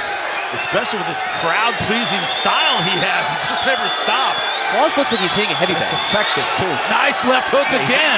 He's doing those rumble drills that Andre Rozier makes us do in Coney Island. Just, box and rumble, baby. He's boxing, he's rumbling. I mean, Gomez looks so uncomfortable. Now he fires back. Not been able to make his jab a factor. Certainly not able to make his power a factor. Is the fighter from Mexico. Puerto Rican Flaz dancing tonight. Now I'm starting to see it. Dancing toward his corner right before the bell rang. Yep. I told you, he's like a breakdancer out there. He's so rhythmic with it. Make sure he gets the full minute rest, too. Yep. He's not even breathing hard. Incredible conditioning. But that's also from being so relaxed. So calm, so relaxed. Yeah, not a ton of power on any one punch, right? No, but he's effective. Some of those shots were doing damage. Y él se está guardando para los rounds de arriba. ¿Está bien? Ya tú has dado buenas manos y las has asimilado muy bien. Ahora yo necesito que tú empieces a trabajar combinaciones de velocidad que él no se espere. No lo has lastimado porque él ya está esperando tu fortaleza. Good advice. His corner said he's saving himself for the later rounds. Work on the speed combinations. Meaning, don't let your guard down now. You're having success now. Gomez might start opening up later. He might be saving himself for the other rounds, but he might not make it through the other rounds the way this is going. Gomez is looking very uncomfortable. He's getting hurt by some of these shots. But how do you like that advice, though? Even if it isn't true, this idea of, hey, this guy could start unloading at any point, and he is a power puncher. I mean, it's good. It's good instruction from the corner. You want to make sure that you're dotting all your I's and crossing all your T's because you do have a dangerous puncher in front of you with a ton of experience and a ton of KOs. Start of round number 3. So far, a technical wipeout for Nicklaus Flaz in the white, gold, and black against Christian Gomez, black and red. Just so much variety. Just every angle. We're 30 seconds into the round. Flaz has thrown 11 different jabs, different kinds of jabs. He goes upstairs, downstairs. Yep. Cuts an angle, slide inside, slide outside, up, down, slide. Puts weight on some shots, no weight on some other shots. He uses them as throwaway punches. I say to people that there's 20, 30 jabs. They don't know what I'm talking about. Flaz does. This guy's putting them on display. Absolutely. Paulie, something you told me about the difference between an amateur and a professional was amateurs tend to have one speed. As a professional, you got to learn to vary your speed. Flaz varies the speed on his jabs all the time. Good shot there by Flaz. Very good. He varies a lot of things. And it's not to say that amateurs have one speed, because good amateurs do have different speeds. But what I'm saying is, if you have one speed, you can get away with it more in the amateurs. In the pros, you will not reach world-class level if you just have one speed. You've got to know how to vary that. Guys, Flaz is landing some heavy right hands this round. I can't see Gomez taking this for too much longer. He's getting hit with everything. Yeah, and now they're starting to get through cleaner and cleaner, too. And he looks so uncomfortable. And yeah, exactly. I was going to say, he looks like he has no answers for it. Oh. Nice slick right hand. Another good right-left combination. There's more than one way to stop a guy. It's not just knocking him cold. You break his will, take him out of him. If he's not landing anything, you'll get a stoppage because guys just don't want to be there anymore. Nice sharp right hand. Gomez cannot find his offense at all. He has Gomez off balance, literally and figuratively. Good body shot from Gomez. Yeah, he's got to take advantage when Flaz does stand in front of him. Big smile, big smile from Flaz, and then more body work. I'd be smiling too if I were hitting a heavy bag for money. Yeah, what he's doing tonight. That's a great point, Jimmy. And having fun doing it. Yeah. The guy's smiling through it. He looks like he's dancing. I'd like to know what song he's listening to in his head.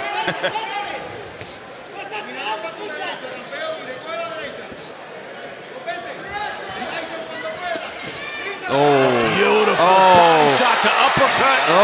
He's hurting. Telling you, man, this kid Flaz, he's a problem. Very, very good. He is a problem. Listen, Gomez is a solid guy. I mean, to do this to him.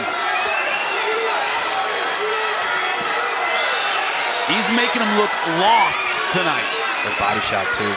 Can't find him, can't hit him. Can't defend against him. Yeah. He doesn't know how to stop the punches. He can't stop the flow.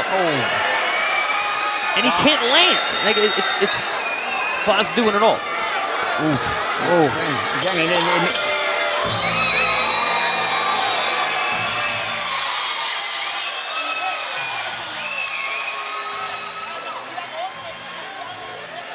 Muy bien, vamos allá. Duro. Tenemos 10 segundos para respirar. Nos fuimos adelante en la... Nos fuimos adelante en la pelea.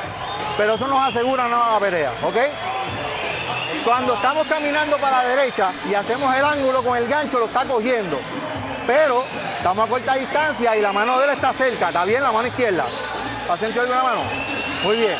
Yo no la quiero sentir. We're ready to begin round number 4. El ritmo tuyo está muy arriba. ¿Está bien? Nicklaus Flaz has every reason to be smiling, but Chris, after a round like that, you start thinking, do you want to see this guy take more of this? You know, is Gomez corner start going, hey, look, you got to show me something? I mean, it depends on what Gomez is telling his corner. If Christian's in there being like shaking his head, man, no. I mean, you got to look at the body language and look at everything. Listen, if he still wants to go, you can go get more, catch more of those gloves, catch more of those hands. But you should definitely start looking as he starts to get broken down more and more. Hands can't hit what your eyes can't see, and right now Gomez does not know where Nicklaus Flaz is in round number 4. Man, body shots, head shots, uppercuts, offense, defense, seamless transition for everything. We haven't talked much about the footwork. He's just never in front of Gomez. Gomez can't load any punches. Also, just the relaxation. It's just so relaxed. You see Gomez trying to give different levels here in the ropes, trying to make himself a smaller target so that Flaz has less options with all this creative offense. But now Flaz gets his hands moving. It's just touching. Oh, good uppercut from Gomez right on the chin. Lands back. That back Flaz up first time in this fight. We got a little Puerto Rico versus Mexico brawl going on here. Going right back to work. Flaz acknowledged the referee saying he hit low while throwing punches, nodding his head Didn't stop throwing the combination. A slow overhand to hit the right hook over the top. Don't see that very often.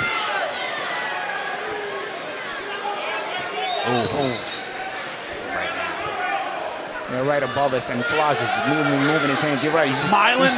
He's treating him like he's drilling on the bag. Yep. Good defense, too. Good presence of mind for Flaz. He is seeing everything. It's incredible. Goodness, that body shot that he snuck in there was nasty. Very nasty. All we need now is a what's my name, because he's having that kind of fight tonight. Right? I mean, he is looking so sweet right now. You don't know this is where the name Sugars come from, when you got guys that look like this. Yeah. Yeah. Oh. And with that, he likes that Tyson combination, Yeah, that's too, good. right? On the other side this time. Gomez backed out like he really didn't like that body shot. Oh, and the angles. That's the thing, when you got a guy who's this offensive and he's hard to hit, it makes you keep your weapons at home. Gomez is afraid to let his hands go from his head. He's sort of unsure about himself, right? He makes you sort of second guess everything you want to do. Every once in a while, Gomez will throw a big shot. And you know, you get confused as to what you want to do. You get confused as to how to throw it, too. Do I throw it big? Do I throw it small? You know, like, or do I just not throw it all? It gets to that point where you start to see that confusion in Flaz's opponents. You're starting to see Gomez. He's only going to throw big because if he throws so athletic too. Yeah, he throws small. He's going to get hit with 5 smaller shots as well. If you're going to hit him, might as well hit him hard. You see Flaz roll that right hand. Good uppercut. Big right hand. Big uppercut. And that'll give some confidence to Gomez. Flaz now going back to the body. A bright spot in a round that belonged to Nicklaus Flaz. Gomez landed a big right hand followed by a big right uppercut right on the money. Well-timed shots. Flaz took him well. Great footwork for the fighter from Puerto Rico, but here it is, combinations. We talked about flow, gentlemen. It's on display just like this. That's the flow. Yeah. There's that big right hand and right uppercut combination from Christian Gomez right at the end of the round, and you saw a little expression change there from Flaz. Those are good, hard shots. But I mean, Chris, there's two sides to that coin. Number one, hit him with some good punches. Still there, smiled, went right back to it. Right back to throwing. Right, so that can be disheartening too. You throw your best punch and the guy's still standing right there, didn't back off. Chins are funny, man. They're real good until they're not. Yeah. So, you know, Gomez now, listen, I can hit him. You couldn't hit him. You couldn't hit him for 3 rounds. Now I can hit him. So it does give you some hope. Also, the corner is like, all right, we got a reason to send this guy out there. He can actually touch the guy. I say, show me something. That was something. Oh yeah, that was a big something. But remember, still, clearly a 10-9 round for Nicklaus Flaz. I don't know how you can give Gomez any round so far. Yeah, Gomez shows his keep at times, but it's not enough to win the rounds, in my opinion. No. Few and far between. He's getting touched up, getting hurt at times. But let's see if Flaz can stay switched on the way he has been to see if he can keep the conditioning up. Again, he is very relaxed, but he's throwing a lot of punches. Also moving quite a bit, using his legs constantly.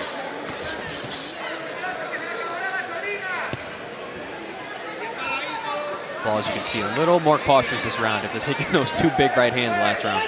Also could be, to your point, Chris, fatigue setting in halfway through a 10-round fight. Yeah, he might not have thought that Gomez would still be here after the drubbing that he just gave for the past 4 rounds. Great advice in combat sports. If you want to get into it, never set a pace you can't keep. Ooh, good right hand was off the shoulder of Nicklaus Flaz. Gomez still throwing some hard shots, though.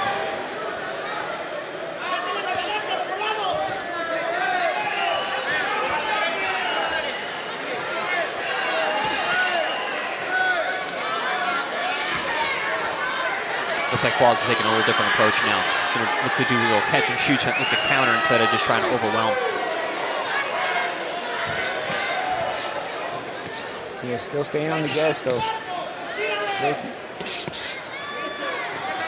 At close range, though, Gomez at least is doing the right thing. I'm trying to go to the head of Flaz. Flaz is too slippery, going to the body. Can't take away from the guts and heart of Gomez. Gomez, he's wanted to throw back. I was just going to say, Jimmy, Gomez is definitely in great shape, and you referenced the Guillasol fight. He was down 3 times in that fight. We lost every round, but finished the fight. Was still in the fight, so he's not a guy who's going to fold up and stay in his corner. He's going to fight. Good combination there by Flaz. Mixing the shots well. Gomez is probably wondering how do I get this guy off me, and he doesn't stop. It's like a windmill. But again, it's notice how Flaz is able to flow so many punches. It's because he's not throwing them all hard, and that's how you're able to throw so many punches in a round and still maintain not being able to fatigue, because you're staying smooth with your body language, real calm, and you're taking power off of a lot of the shots. Yeah, it reminds me of a little bit, a little Puerto Rican Aaron Pryor. Yeah. Yep. Got that kind of windmill, Henry Armstrong, keep it moving, but also got the fluidity and the conditioning. Look at this guy. Posing in his corner to end the round. He's like, you know what, the round's over. Yeah.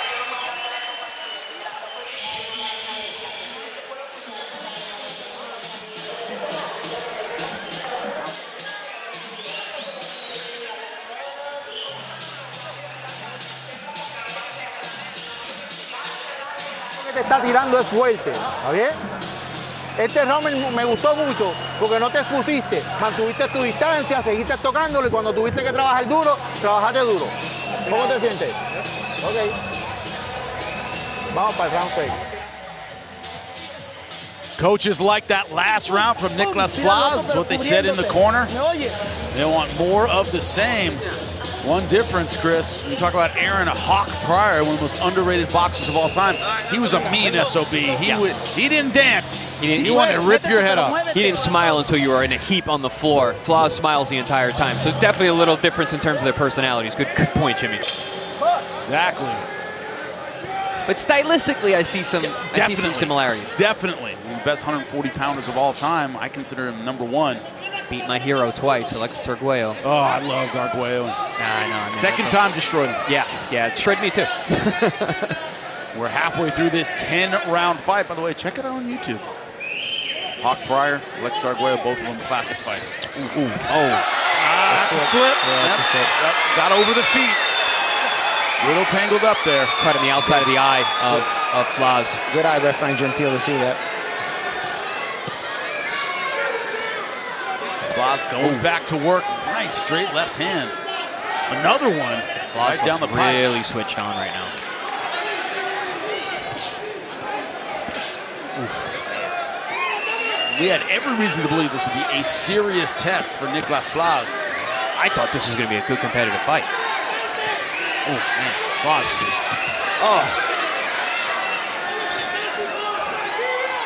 Power punch after power punch. And the fighter from Mexico, the Puerto Rican, just dancing his way through this fight.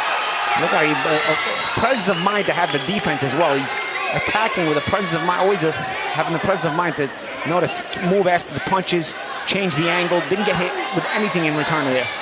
Curious that he is cut though. Flaz is cut. I don't know if it was clash of heads or it was when that little knockdown was slip. I noticed it then, but it's curious that he's cut and then is putting that lead eye in front as a southpaw because he's been fighting orthodox most of the night. Well, the placement is around the right eye. Doesn't look like it's a horrible spot. Doesn't look like a fight-stopping kind of cut either. Nah, that blood looks like it's going to roll down the side. Good body shot there by Flaz. Near the corner of Gomez saying, go to the chest of Flaz. I mean, I guess he's trying to wait if he can punch it between Flaz. If Flaz doesn't stop punching. Never gives you that break. Incredible activity. I'd love to see the punch count here. I mean, it's a nice idea because his head is so hard to hit. You just try and touch something. Make contact on the shoulders, on the chest, on the collarbone. You heard our earlier comparisons to Paul Williams, 100, 150 punches around.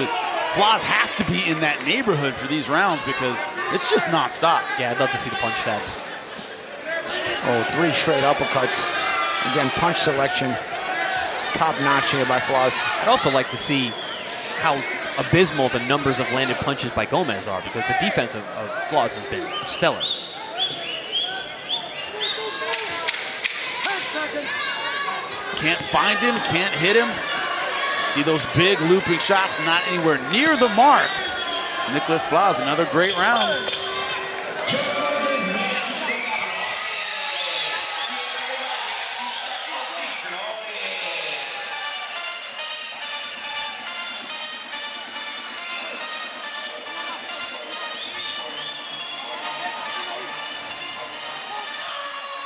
Tranquilo.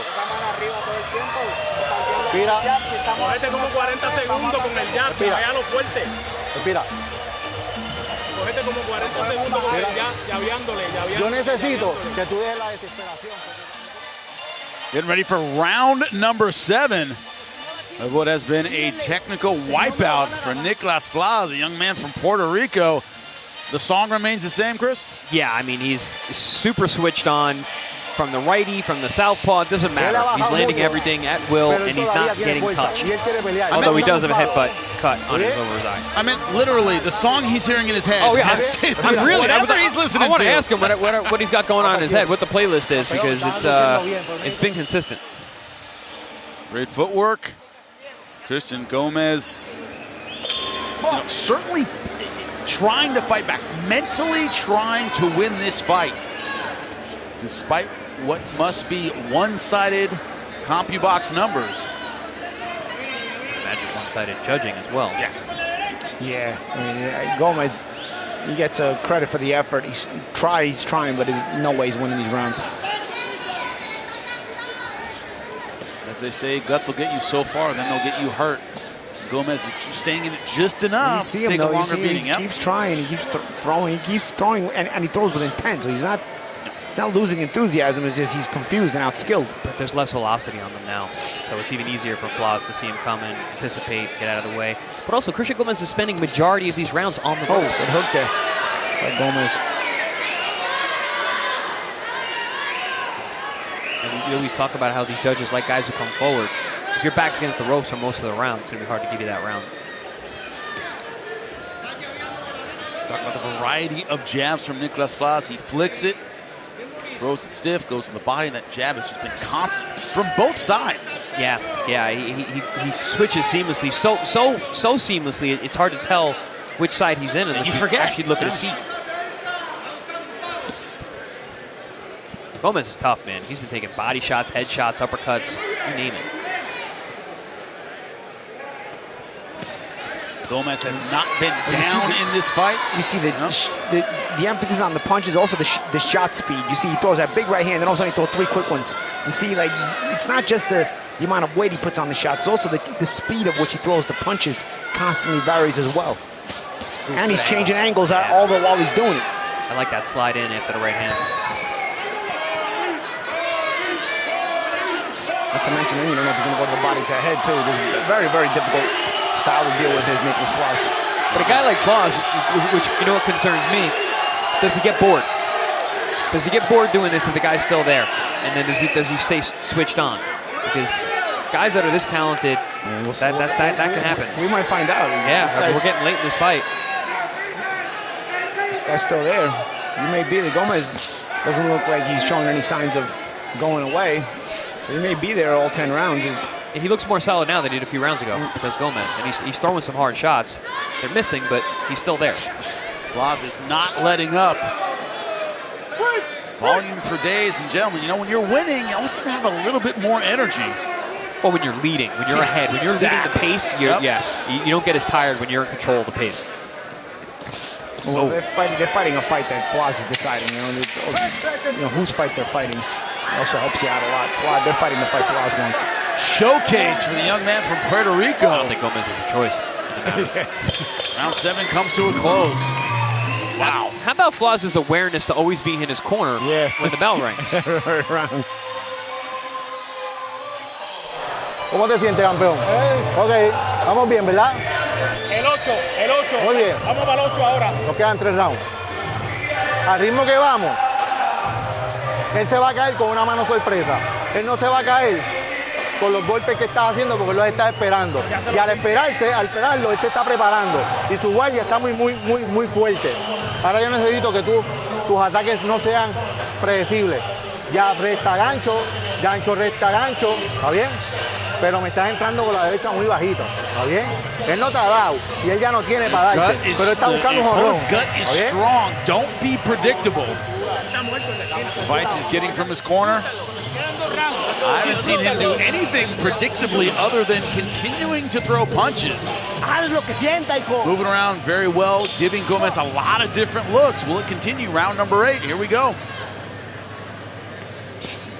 Now, Paulie, from your perspective, is this the point where maybe if you're Flaz, you start going, okay, this guy's going to be here for 10 rounds? You just start kind of like, okay. But you know what? That's where Chris Champion made a great point. You know, are we going to see Flaz get bored, or do we want to see any susceptibility? I don't see any susceptibility in Flaz, even if this guy's going to go rounds. Right now, Flaz is staying, fully focused. He's honed in on the target. He's honed in on the goal and the task at hand. So that's another thing we can learn about Flaz too. If there's a durable guy, does he go away from his game plan? Nope. So far, so good, and we may find out if Gomez goes his whole 10 rounds. He tangled up. Correctly called a slip. Second one of the fight. There are like scratches and red blotches on Gomez's ribcage from these Flaz sweeping right hooks. Strafing body shots. It seems like everything on Gomez has been a target in this fight. As he said a few rounds ago. Good shots there. Gomez is a tough guy who's taken on great opposition, and Flaz has made this an exhibition. And right off that flow. Here you see that flow.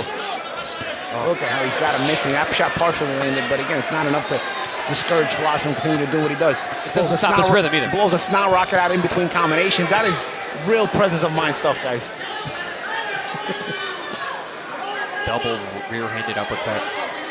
Paulie, to that point, you always hear, to great fighters, everything slows down. Yeah, they're in the zone. They're in the zone. Everything's going slowly. Flow state. Yeah. Or your opponent's certainly going slowly. Oh, nice hook there by Flaz. I tell you, man, Flaz is going to be a problem in the welterweight division. There is not anybody that really stands out aside from John Ennis. And from what we're hearing, John Ennis is going to stay too much longer in the welterweight division. So this is an open weight class, and I think Flaz fits in very nicely. Flaz is dangerous to any of these championship level fighters. Too dangerous?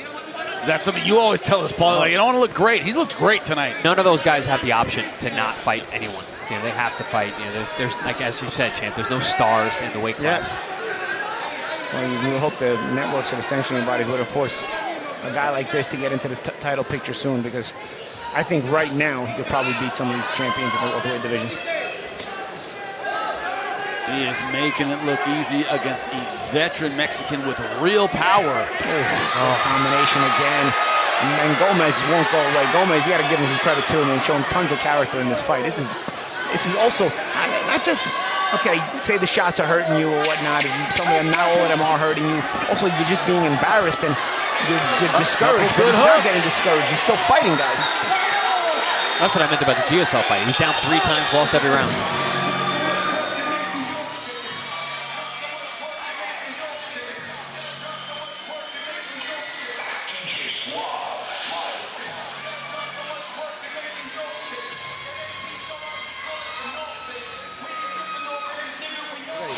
Muy bien.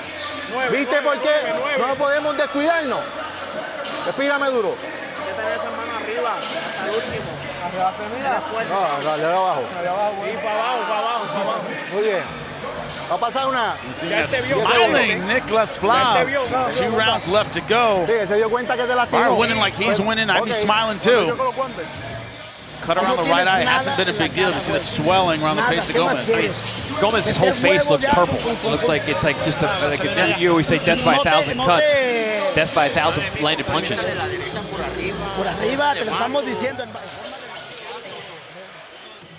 What can the fighter from Mexico do to stem the tide here?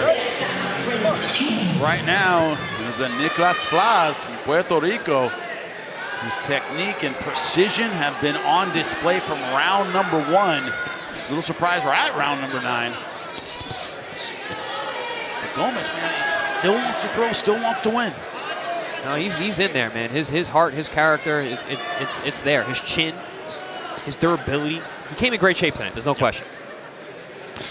He earned his money, man. I mean, you have a responsibility to yourself. You also have a responsibility to the fans to fight hard the whole time, and that's what Gomez has been doing. You know, he's not going to win this fight unless he lands some kind of big home run kind of shot.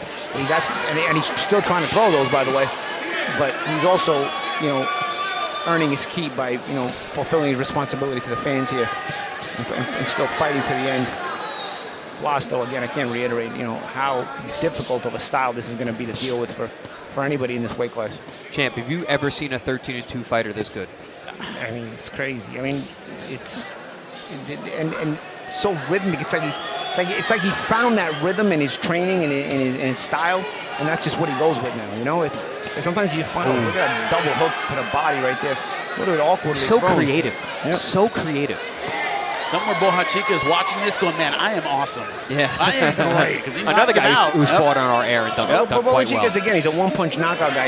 Maybe he just caught Flaz or something, you know, like, it's but of course, you also learn from those fights. Listen, sometimes that's why guys got to stop looking at records.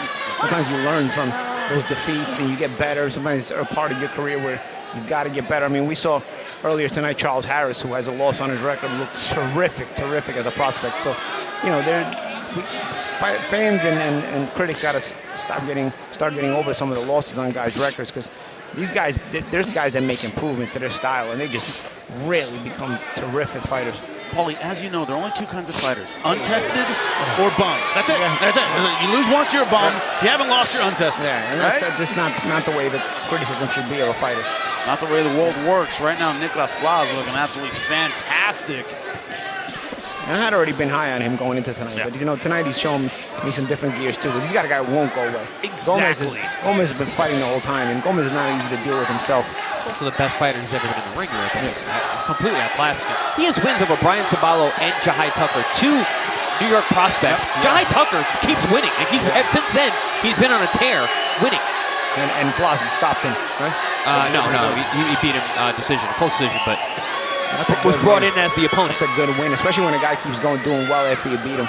That shows you the quality of the win. And Sabalo, I remember, was a really good amateur in New York as well. Puerto Rico has a reason to cheer at the end of round number 9. Nicklaus Flaz. And he's back in his own corner, by the way, guys, so he can rest. Again, the round ends and Flaz somehow finds a way to always be in the right corner. Veteran stuff. Never has a long walk back to the corner. As we say, at 13-2, this man looks absolutely outstanding. One more round to go.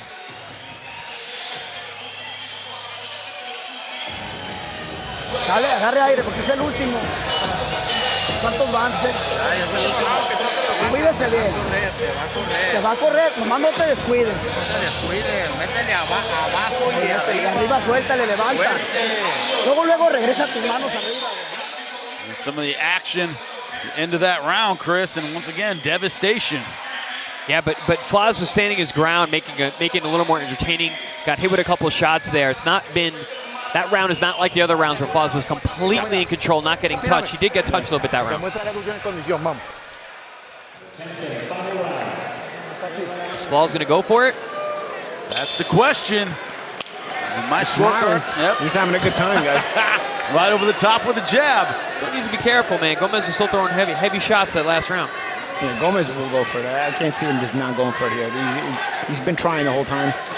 Flaz is enjoying himself. That rhythmic style, but Gomez is going to look for a big shot here. Haven't been able to give Gomez a single round. It's hard to find 1 minute. I was going to say. Strung together, he has won in this fight. I was going to say, I don't think I can even a minute in this fight, let alone a whole round. He's still trying to throw as the Puerto Rican dances in front of him. Body shot there by Flaz as he steps back out of range. Gomez not able to get off any shots. He finally does there, but Flaz saw that. There's going to be opportunities here for Gomez, though. Flaz is having a little too much fun here in the last round. But you see Flaz has the presence of mind to step out of range, though. So, again, to find the opportunity, Gomez has to find that opportunity when Flaz is in range. And that's the thing. Flaz has fun in range, as you can see here, but he also has a presence of mind to step out of range. He's also not overthrowing his shots, Flaz. He's just picking his punches. Gomez, I don't think he's going for the knockout. Gomez throughout this going for fight. that big right hand, though, guys. constantly throwing big punches, but so far throughout this fight, he's looked like a guy trying to swat flies with a baseball bat. Yeah. It hasn't quite worked out for him. No, certainly not. Had a rough night. Been a rough night for Christian Gomez, no question. Not just how many punches he's taken, but also just, as you said, Champ, being embarrassed by not being able to get anything going. The Flaz is difficult, man. I mean, he's throwing punches. As he's throwing punches, he's switching to southpaw, and the angle changes for you, and he can punch just as fluidly out of the southpaw stance as he kind of out of the right-handed stance. So part of that footwork to change angles. Good right hand there by Gomez. Flaz stands and throws, yelling.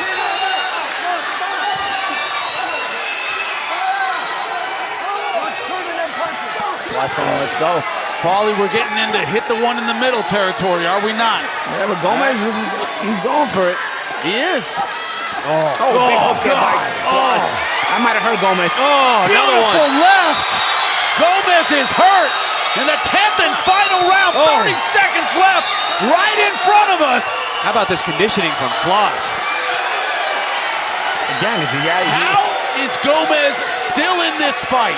Gomez got to stay up, stay lower. He's coming up when he's trying to throw back at Flaz. I get he wants to throw back at Flaz, but he's coming up when he's doing it. He's got to be careful with that. He's worked so hard to go this distance and hung tough the whole time. Despite all logic, we will see a final bell in this fight. Wow. A walkover for Nicklaus Flaz, who could have danced the entire final round and still won. He went for the kill. What a beast. Unbelievable. What a beast. Wow. That young man can fight. This was a display, gentlemen. Wow. A violent ballet for 10 rounds to whatever Puerto Rican music was playing in the head. Get this kid in a big fight, guys. Of Nicklaus Flaz. This guy should be in a big fight. Yeah. Every time we've seen him, he has been impressive. He's something else. He's getting better. Yeah. Better yeah. Absolutely. Better in every way. I mean, better in terms of his relaxation, in terms of his punching selection, his punch selection, in terms of his conditioning. That 10th round was insane. But this was the story of the fight, Chris. A technical wipeout from every angle for Nicklaus Flaz. Yeah, so smooth. Got hit with some big shots, walked through them, kept throwing punches. I mean, just dominant in every way. From skills to will to endurance to power to speed, you name it, this kid did it tonight. I mean, everything on full display. Totally outclassed a very tough fighter in Christian Gomez. Yeah, and credit to Gomez, too, hanging tough to the end. The 10th round where he needed the KO, it was Flaz who went for the KO, which was impressive on Flaz's part because he could have just sat on his laurels, but also impressive for Gomez to kind of withstand that after losing every round, have to withstand that, and he still stayed on his feet to go the distance. And it allowed us to see Flaz go all those rounds, like you were asking earlier in the fight, Champ, where what happens if a guy does resist him? Does he get bored? Well, we got our answer tonight. Question answered. Gomez is a hard man. Yep. Hard man. Is it the wipeout we all saw? And is the question left to answer, and Jim Sorensen is the man to answer it. Ladies and gentlemen, after 10 rounds of boxing action, we go to the judges' scorecards. And in this case, all three judges see it the exact same way. The fight is 100-90 in favor of your winner by unanimous decision. And still the WBA Continental Americas USA champion, Nicklaus "Nico" Flaz. No surprise at all. One-sided, unanimous decision for Nicklaus Flaz. All smiles for the Puerto Rican. Sky is the limit for this young man. Agree or disagree, Chris? I mean, really hard to see the judging scorecard any other way, but absolutely this kid is a super talent, and he's going to go very, very far. Yeah, I need to see this guy in a big fight. If boxing would do the right thing here, this guy should be in a big fight. This guy, he's shown he's levels above this level already. And the ProBox level is a pretty difficult one to get through if you're not at the highest level. And he's blowing guys away here on this network. We need to get this guy in a big fight. And I think he's championship material, especially in a very open weight class.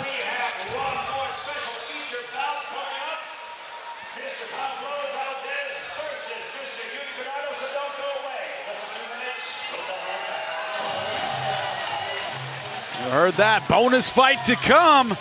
Dylan Moran versus Tyrone McKenna. December 7th, Waterford, Ireland. We loved it so much, we're going back. Going to be a great fight. Ireland versus Ireland. Pride on the line in the welterweight division. One more bonus fight to come. If you're on FUBU, thank you so much for joining us tonight. Switch over to ProBox TV, the app, our YouTube channel to watch our bonus fight. It's been a great night of fights from here in Kissimmee, Florida. That man, Nicklaus Flaz, unbelievable performance for him. A wipeout for 10 rounds. Thank you so much for joining us. We'll be back next time on ProBox.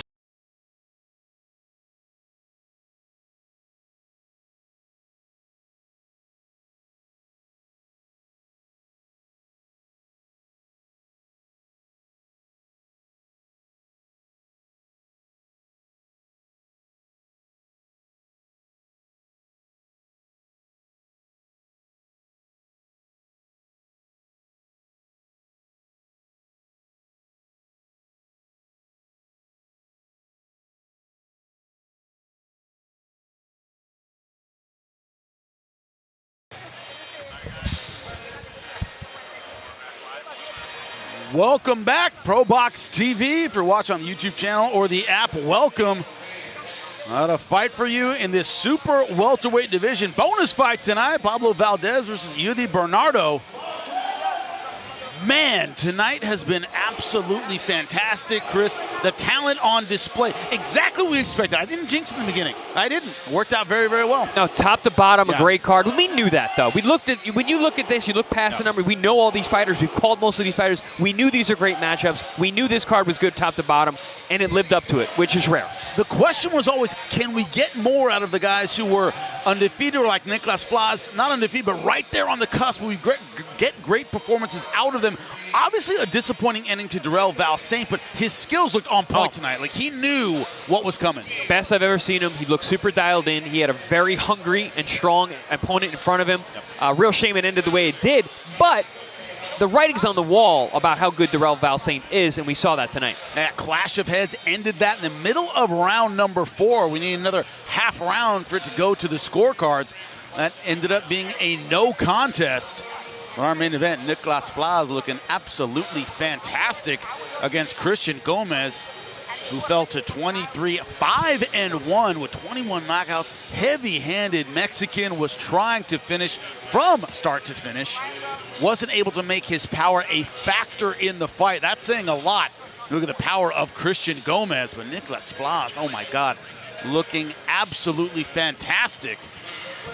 Our bonus fight almost ready to go. Jim Sorensen making his way into the ring to make the announcements. Get it going, Jim.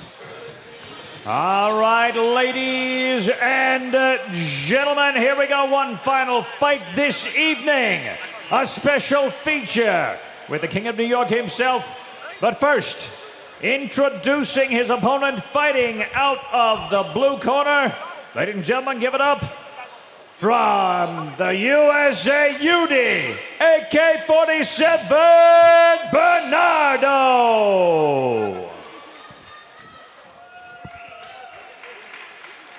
There he is, Eudy Bernardo making his way to the ring. Very experienced at 25-7. 18 knockouts in those 25 wins. He's got double the amount of KOs than Pablo has fights.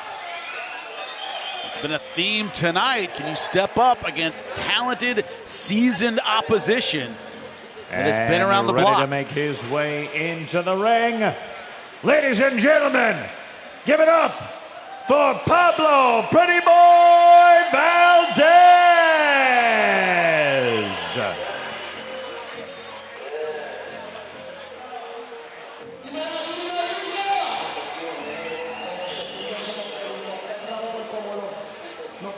Fuerzas y aquí dejamos a los magos y trucos sembrando el terror. Salimos vestidos de negro como si estuviésemos de luto. Miran raro por cómo lo. A lot of support with the New York fans here tonight. for Pablo Valdez, 8-0, 7 knockouts.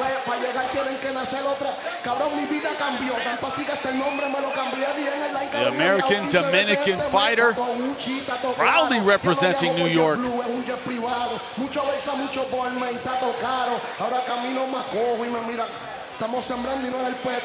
Had a talented career sidelined. He did 8 years in prison. Edgar Berlanga walking him in. Edgar said he was the OG in the gym when I started. Ended up going to jail, did his time, came back, trying to get his life back on track.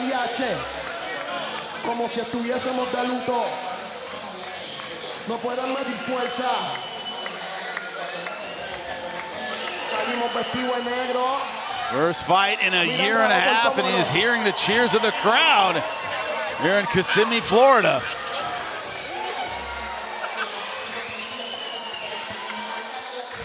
Proudly flying the flag of the Dominican Republic behind him.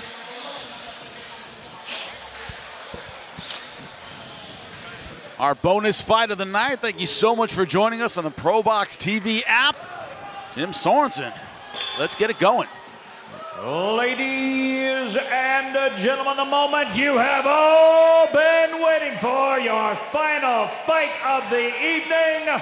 This round scheduled for 8 rounds in the super welterweight division. Your judges for this fight, Ephraim LeBron, Tina Griffith, and William Glover.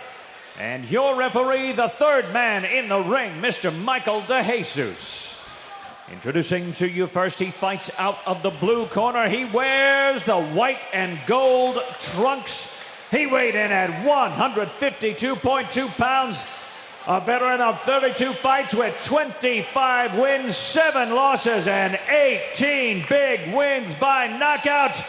Give it up for Eudy, AK-47 Bernardo.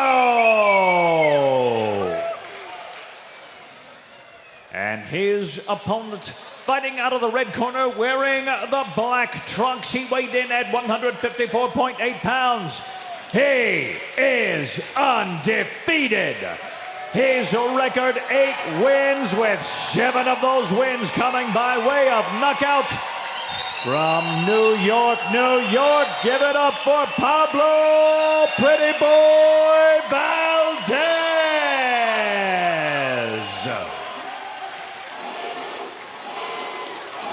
Let's go. With the instructions, referee Michael DeJesus. Ya le dije todo en el locker room y en el rincón. ¿Sabes lo que quiero? Esto está bien alto, so aquí en New York. Aquí. Toca guante si quieres, no para atrás para el rincón. ¿No quieren tocar guante? Vamos. We're ready to get underway. Our bonus fight of the night. Pablo Valdez fighting out of New York. Once again, a lot of crowd support tonight. Red. His opponent, Eudy Bernardo. We're underway, round number 1. Don't blink, because Valdez starts fast. He's an action-packed fighter. He likes to be entertaining. Usually comes out of the gate very, very quick. Looking for that big right hand. Coming out with a busy left hand here so far. A lot of faith in his power. 8 wins, 7 by knockout. Good combination. Good body puncher as well as Valdez. Valdez, 41 years old. Once again, career delayed by being incarcerated for 8 years. Nice body shot. And a little knee buckle from Bernardo. Eudy Bernardo, 37 years old. Bernardo trying to sort of wait out Valdez right now, trying to keep a tight guard. Maybe he's looking for a catch and shoot opportunity or something. He's not, but that's how you work off the guy who's trying to work on a catch and shoot. You throw punches with no daylight in between. And there, Bernardo couldn't find the daylight to throw in between Valdez. Bernardo, 4.5-inch reach advantage tonight. He's going to use that jab. Keep the power puncher at a distance. Busy first round, guys, like we talked about. You know, Valdez starts fast. No surprise here, scheduled for 8. Valdez in the black, Bernardo in the white and gold. Oh, the body shots there, Valdez. Digging down with both hands to the body.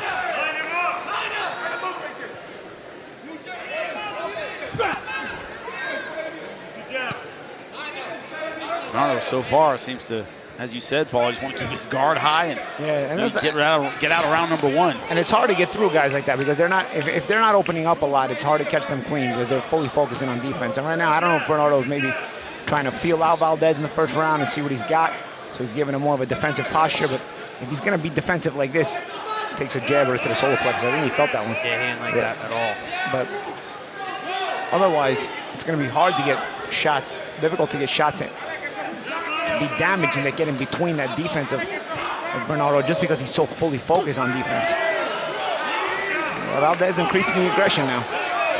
Bernardo certainly weak to the body. Seems like every time he touches the body, it hurts him.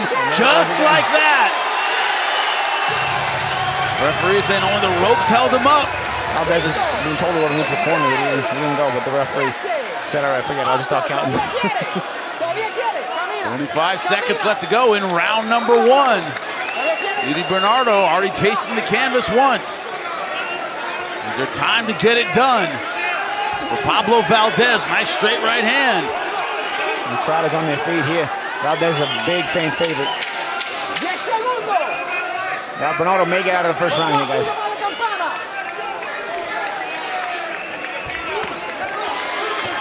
To the body again. Power punches into the referee. I think the ref held him up there. It might have. Yeah, ping-ponged off the ref. End of a dominant round number 1 from Pablo Pretty Boy Valdez.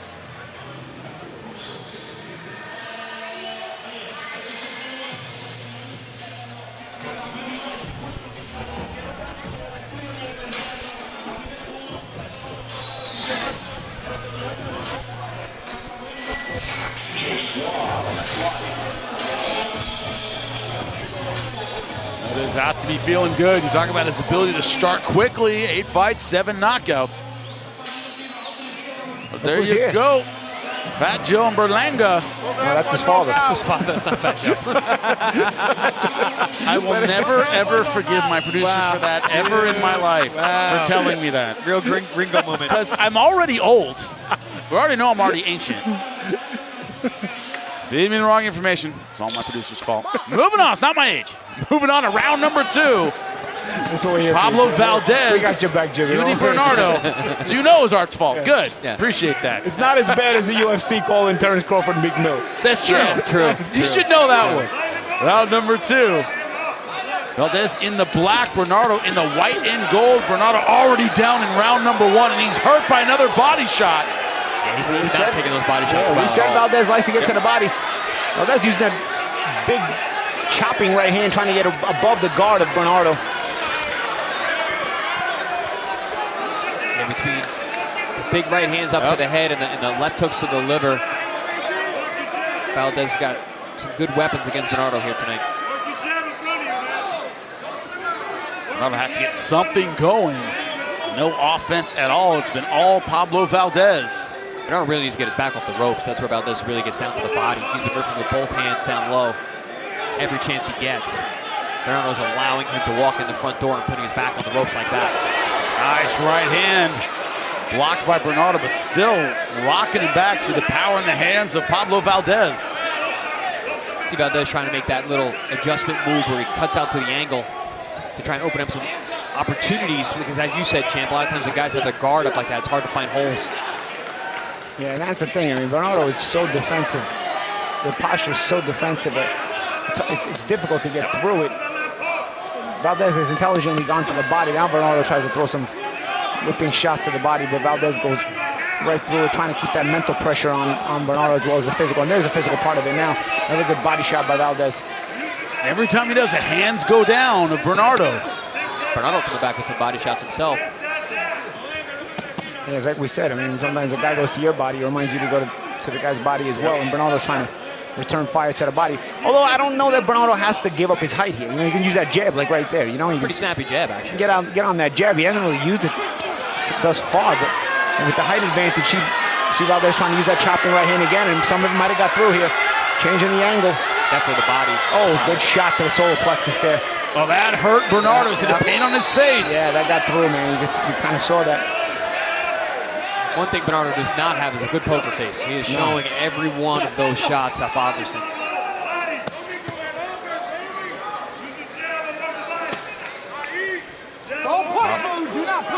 I was going to say, Bernardo actually did that earlier. He used the elbow to push off. Ref caught at that time. Good body shot there from Bernardo and a double left hook. Down low and up top. On the inside, he wants nothing to do with the power of Valdez. Valdez not cutting off the ring here. He's really just following Bernardo around. Put a little more pressure if he sidesteps, cuts him off. Yeah, also make him move in the direction that he's less comfortable moving in.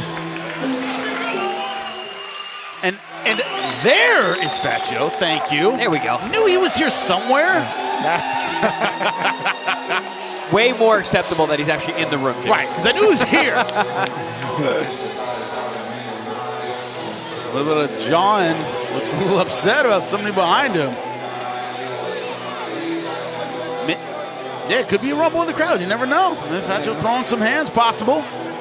Yeah, he's from the Bronx, so hey, they throw down over there. They do. They still do, actually. they didn't gentrify in the Bronx. But not. I don't know if they went up there and told you. They didn't gentrify in the Bronx.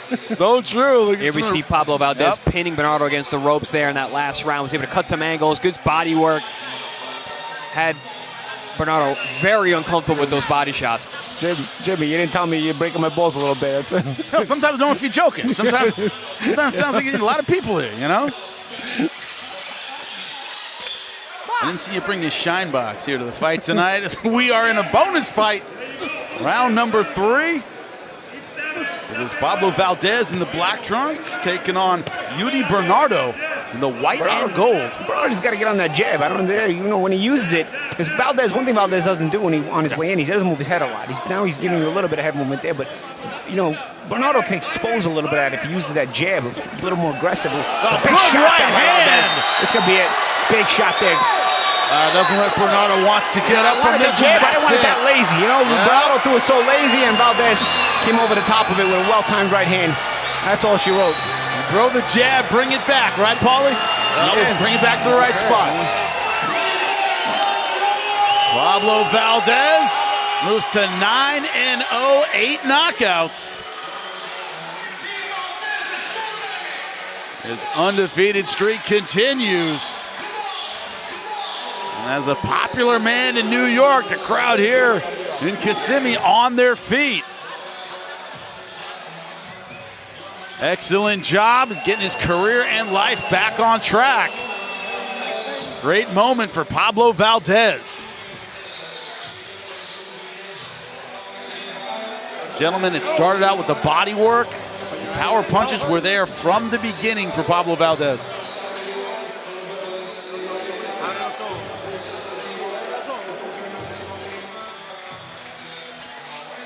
Take a look at the finish here. Big right hand over the top. It's going to come. Boom, right down. Yeah, went through the middle of the guard there. Partially blocked, but I thought he came over the top of it. I thought he came over the top of the jab, but he actually, the jab did get back, but Pablo got the right hand. Shot to the nose. Yeah. Boom. Yeah. Split the guard. The old right to the schnoz. Never goes well. Did you see how Bernardo? Yeah, to the nose. Bernardo went down and like grabbed his face. So it looked more like his nose than. Yeah.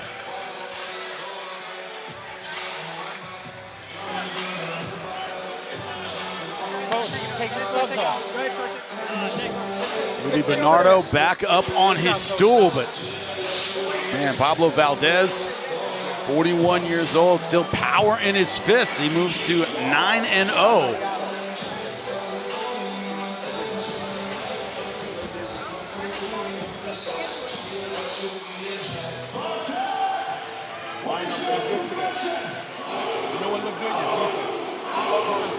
Man, this New York crowd tonight gave him a ton of energy. Edgar Berlanga in his corner. That was my mentor in the gym. He was the OG. And my career is at the top. Of course, just fought Canelo Alvarez. Very supportive of Pablo Valdez and his comeback.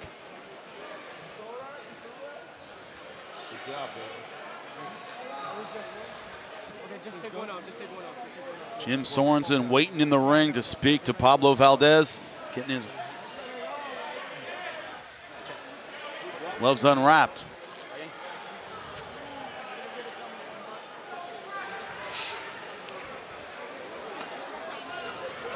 Jim Sorensen is with the winner now. Ladies and and gentlemen, at 32 seconds in round number 3, this contest comes to a close for your winner by knockout. And still undefeated, Pablo Pretty Boy Valdez.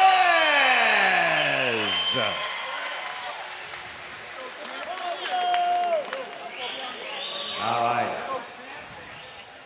And Pablo, if I could have just a second of your time here, we want to talk to you about it. First of all, you haven't been in the ring in a year and a half. How did it feel to be back in here? Oh, man, I had a little goosebumps. I don't know, man, I had an amazing training camp, and thank God first, man, I felt amazing. I haven't been that active, and then today I came in the ring and I seen the lights and I just locked in. That's fantastic. And so you were in training camp with Edgar Berlanga. How'd that go?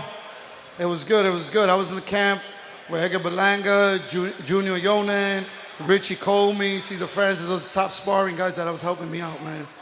That's amazing. And here's what I'm so impressed with. I look around and this arena is filled with Pablo Valdez fans. How is it that you have so many fans? You have more than most world champs. What's going on here?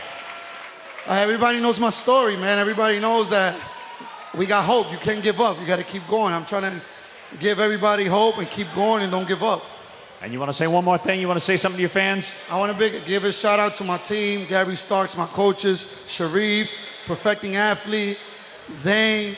I want to just thank everybody for coming. República Dominicana, te amo. Thank you. Thank you, Pablo. That's right, a great statement, a great victory from Pablo Valdez. Gets the knockout over Eudy Bernardo. Started out with the body, but ended with a beautiful right hand right through the center. His career derailed, getting back on track. Great job after a year and a half off, and I'm telling you, the support he got tonight, huge. Absolutely huge. Yeah, I mean, when you got fan favorites like this, they can make a lot of situations exciting. When you can get the crowd involved, and you can see the crowd was very much into Pablo's fight tonight. Yes, of course, he's 41. Will he become world champion? The odds are stacked against that. But regardless, like we talked about with JoJo Diaz in the story, Pablo has a story as well, a story of return, a story of overcoming retribution.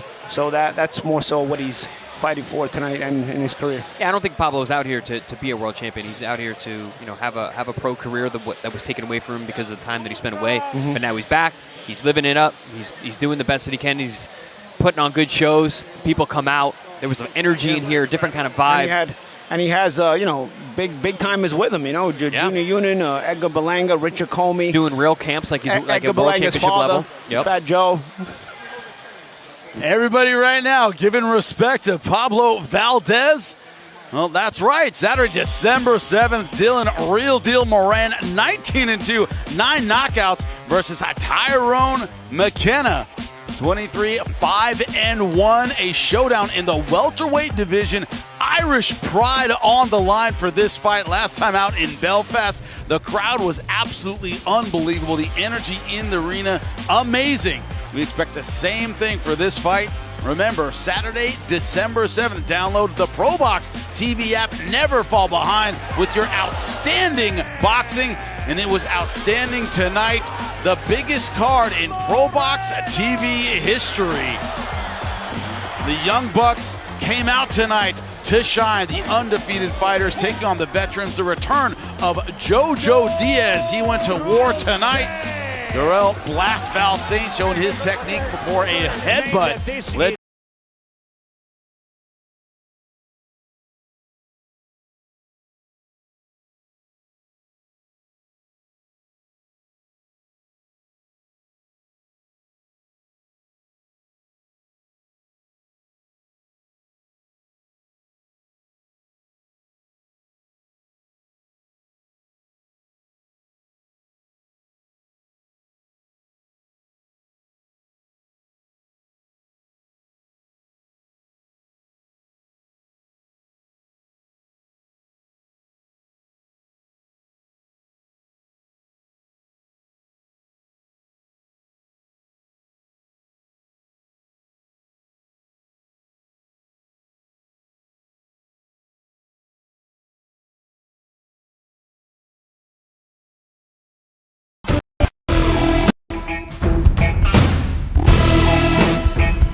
Yeah.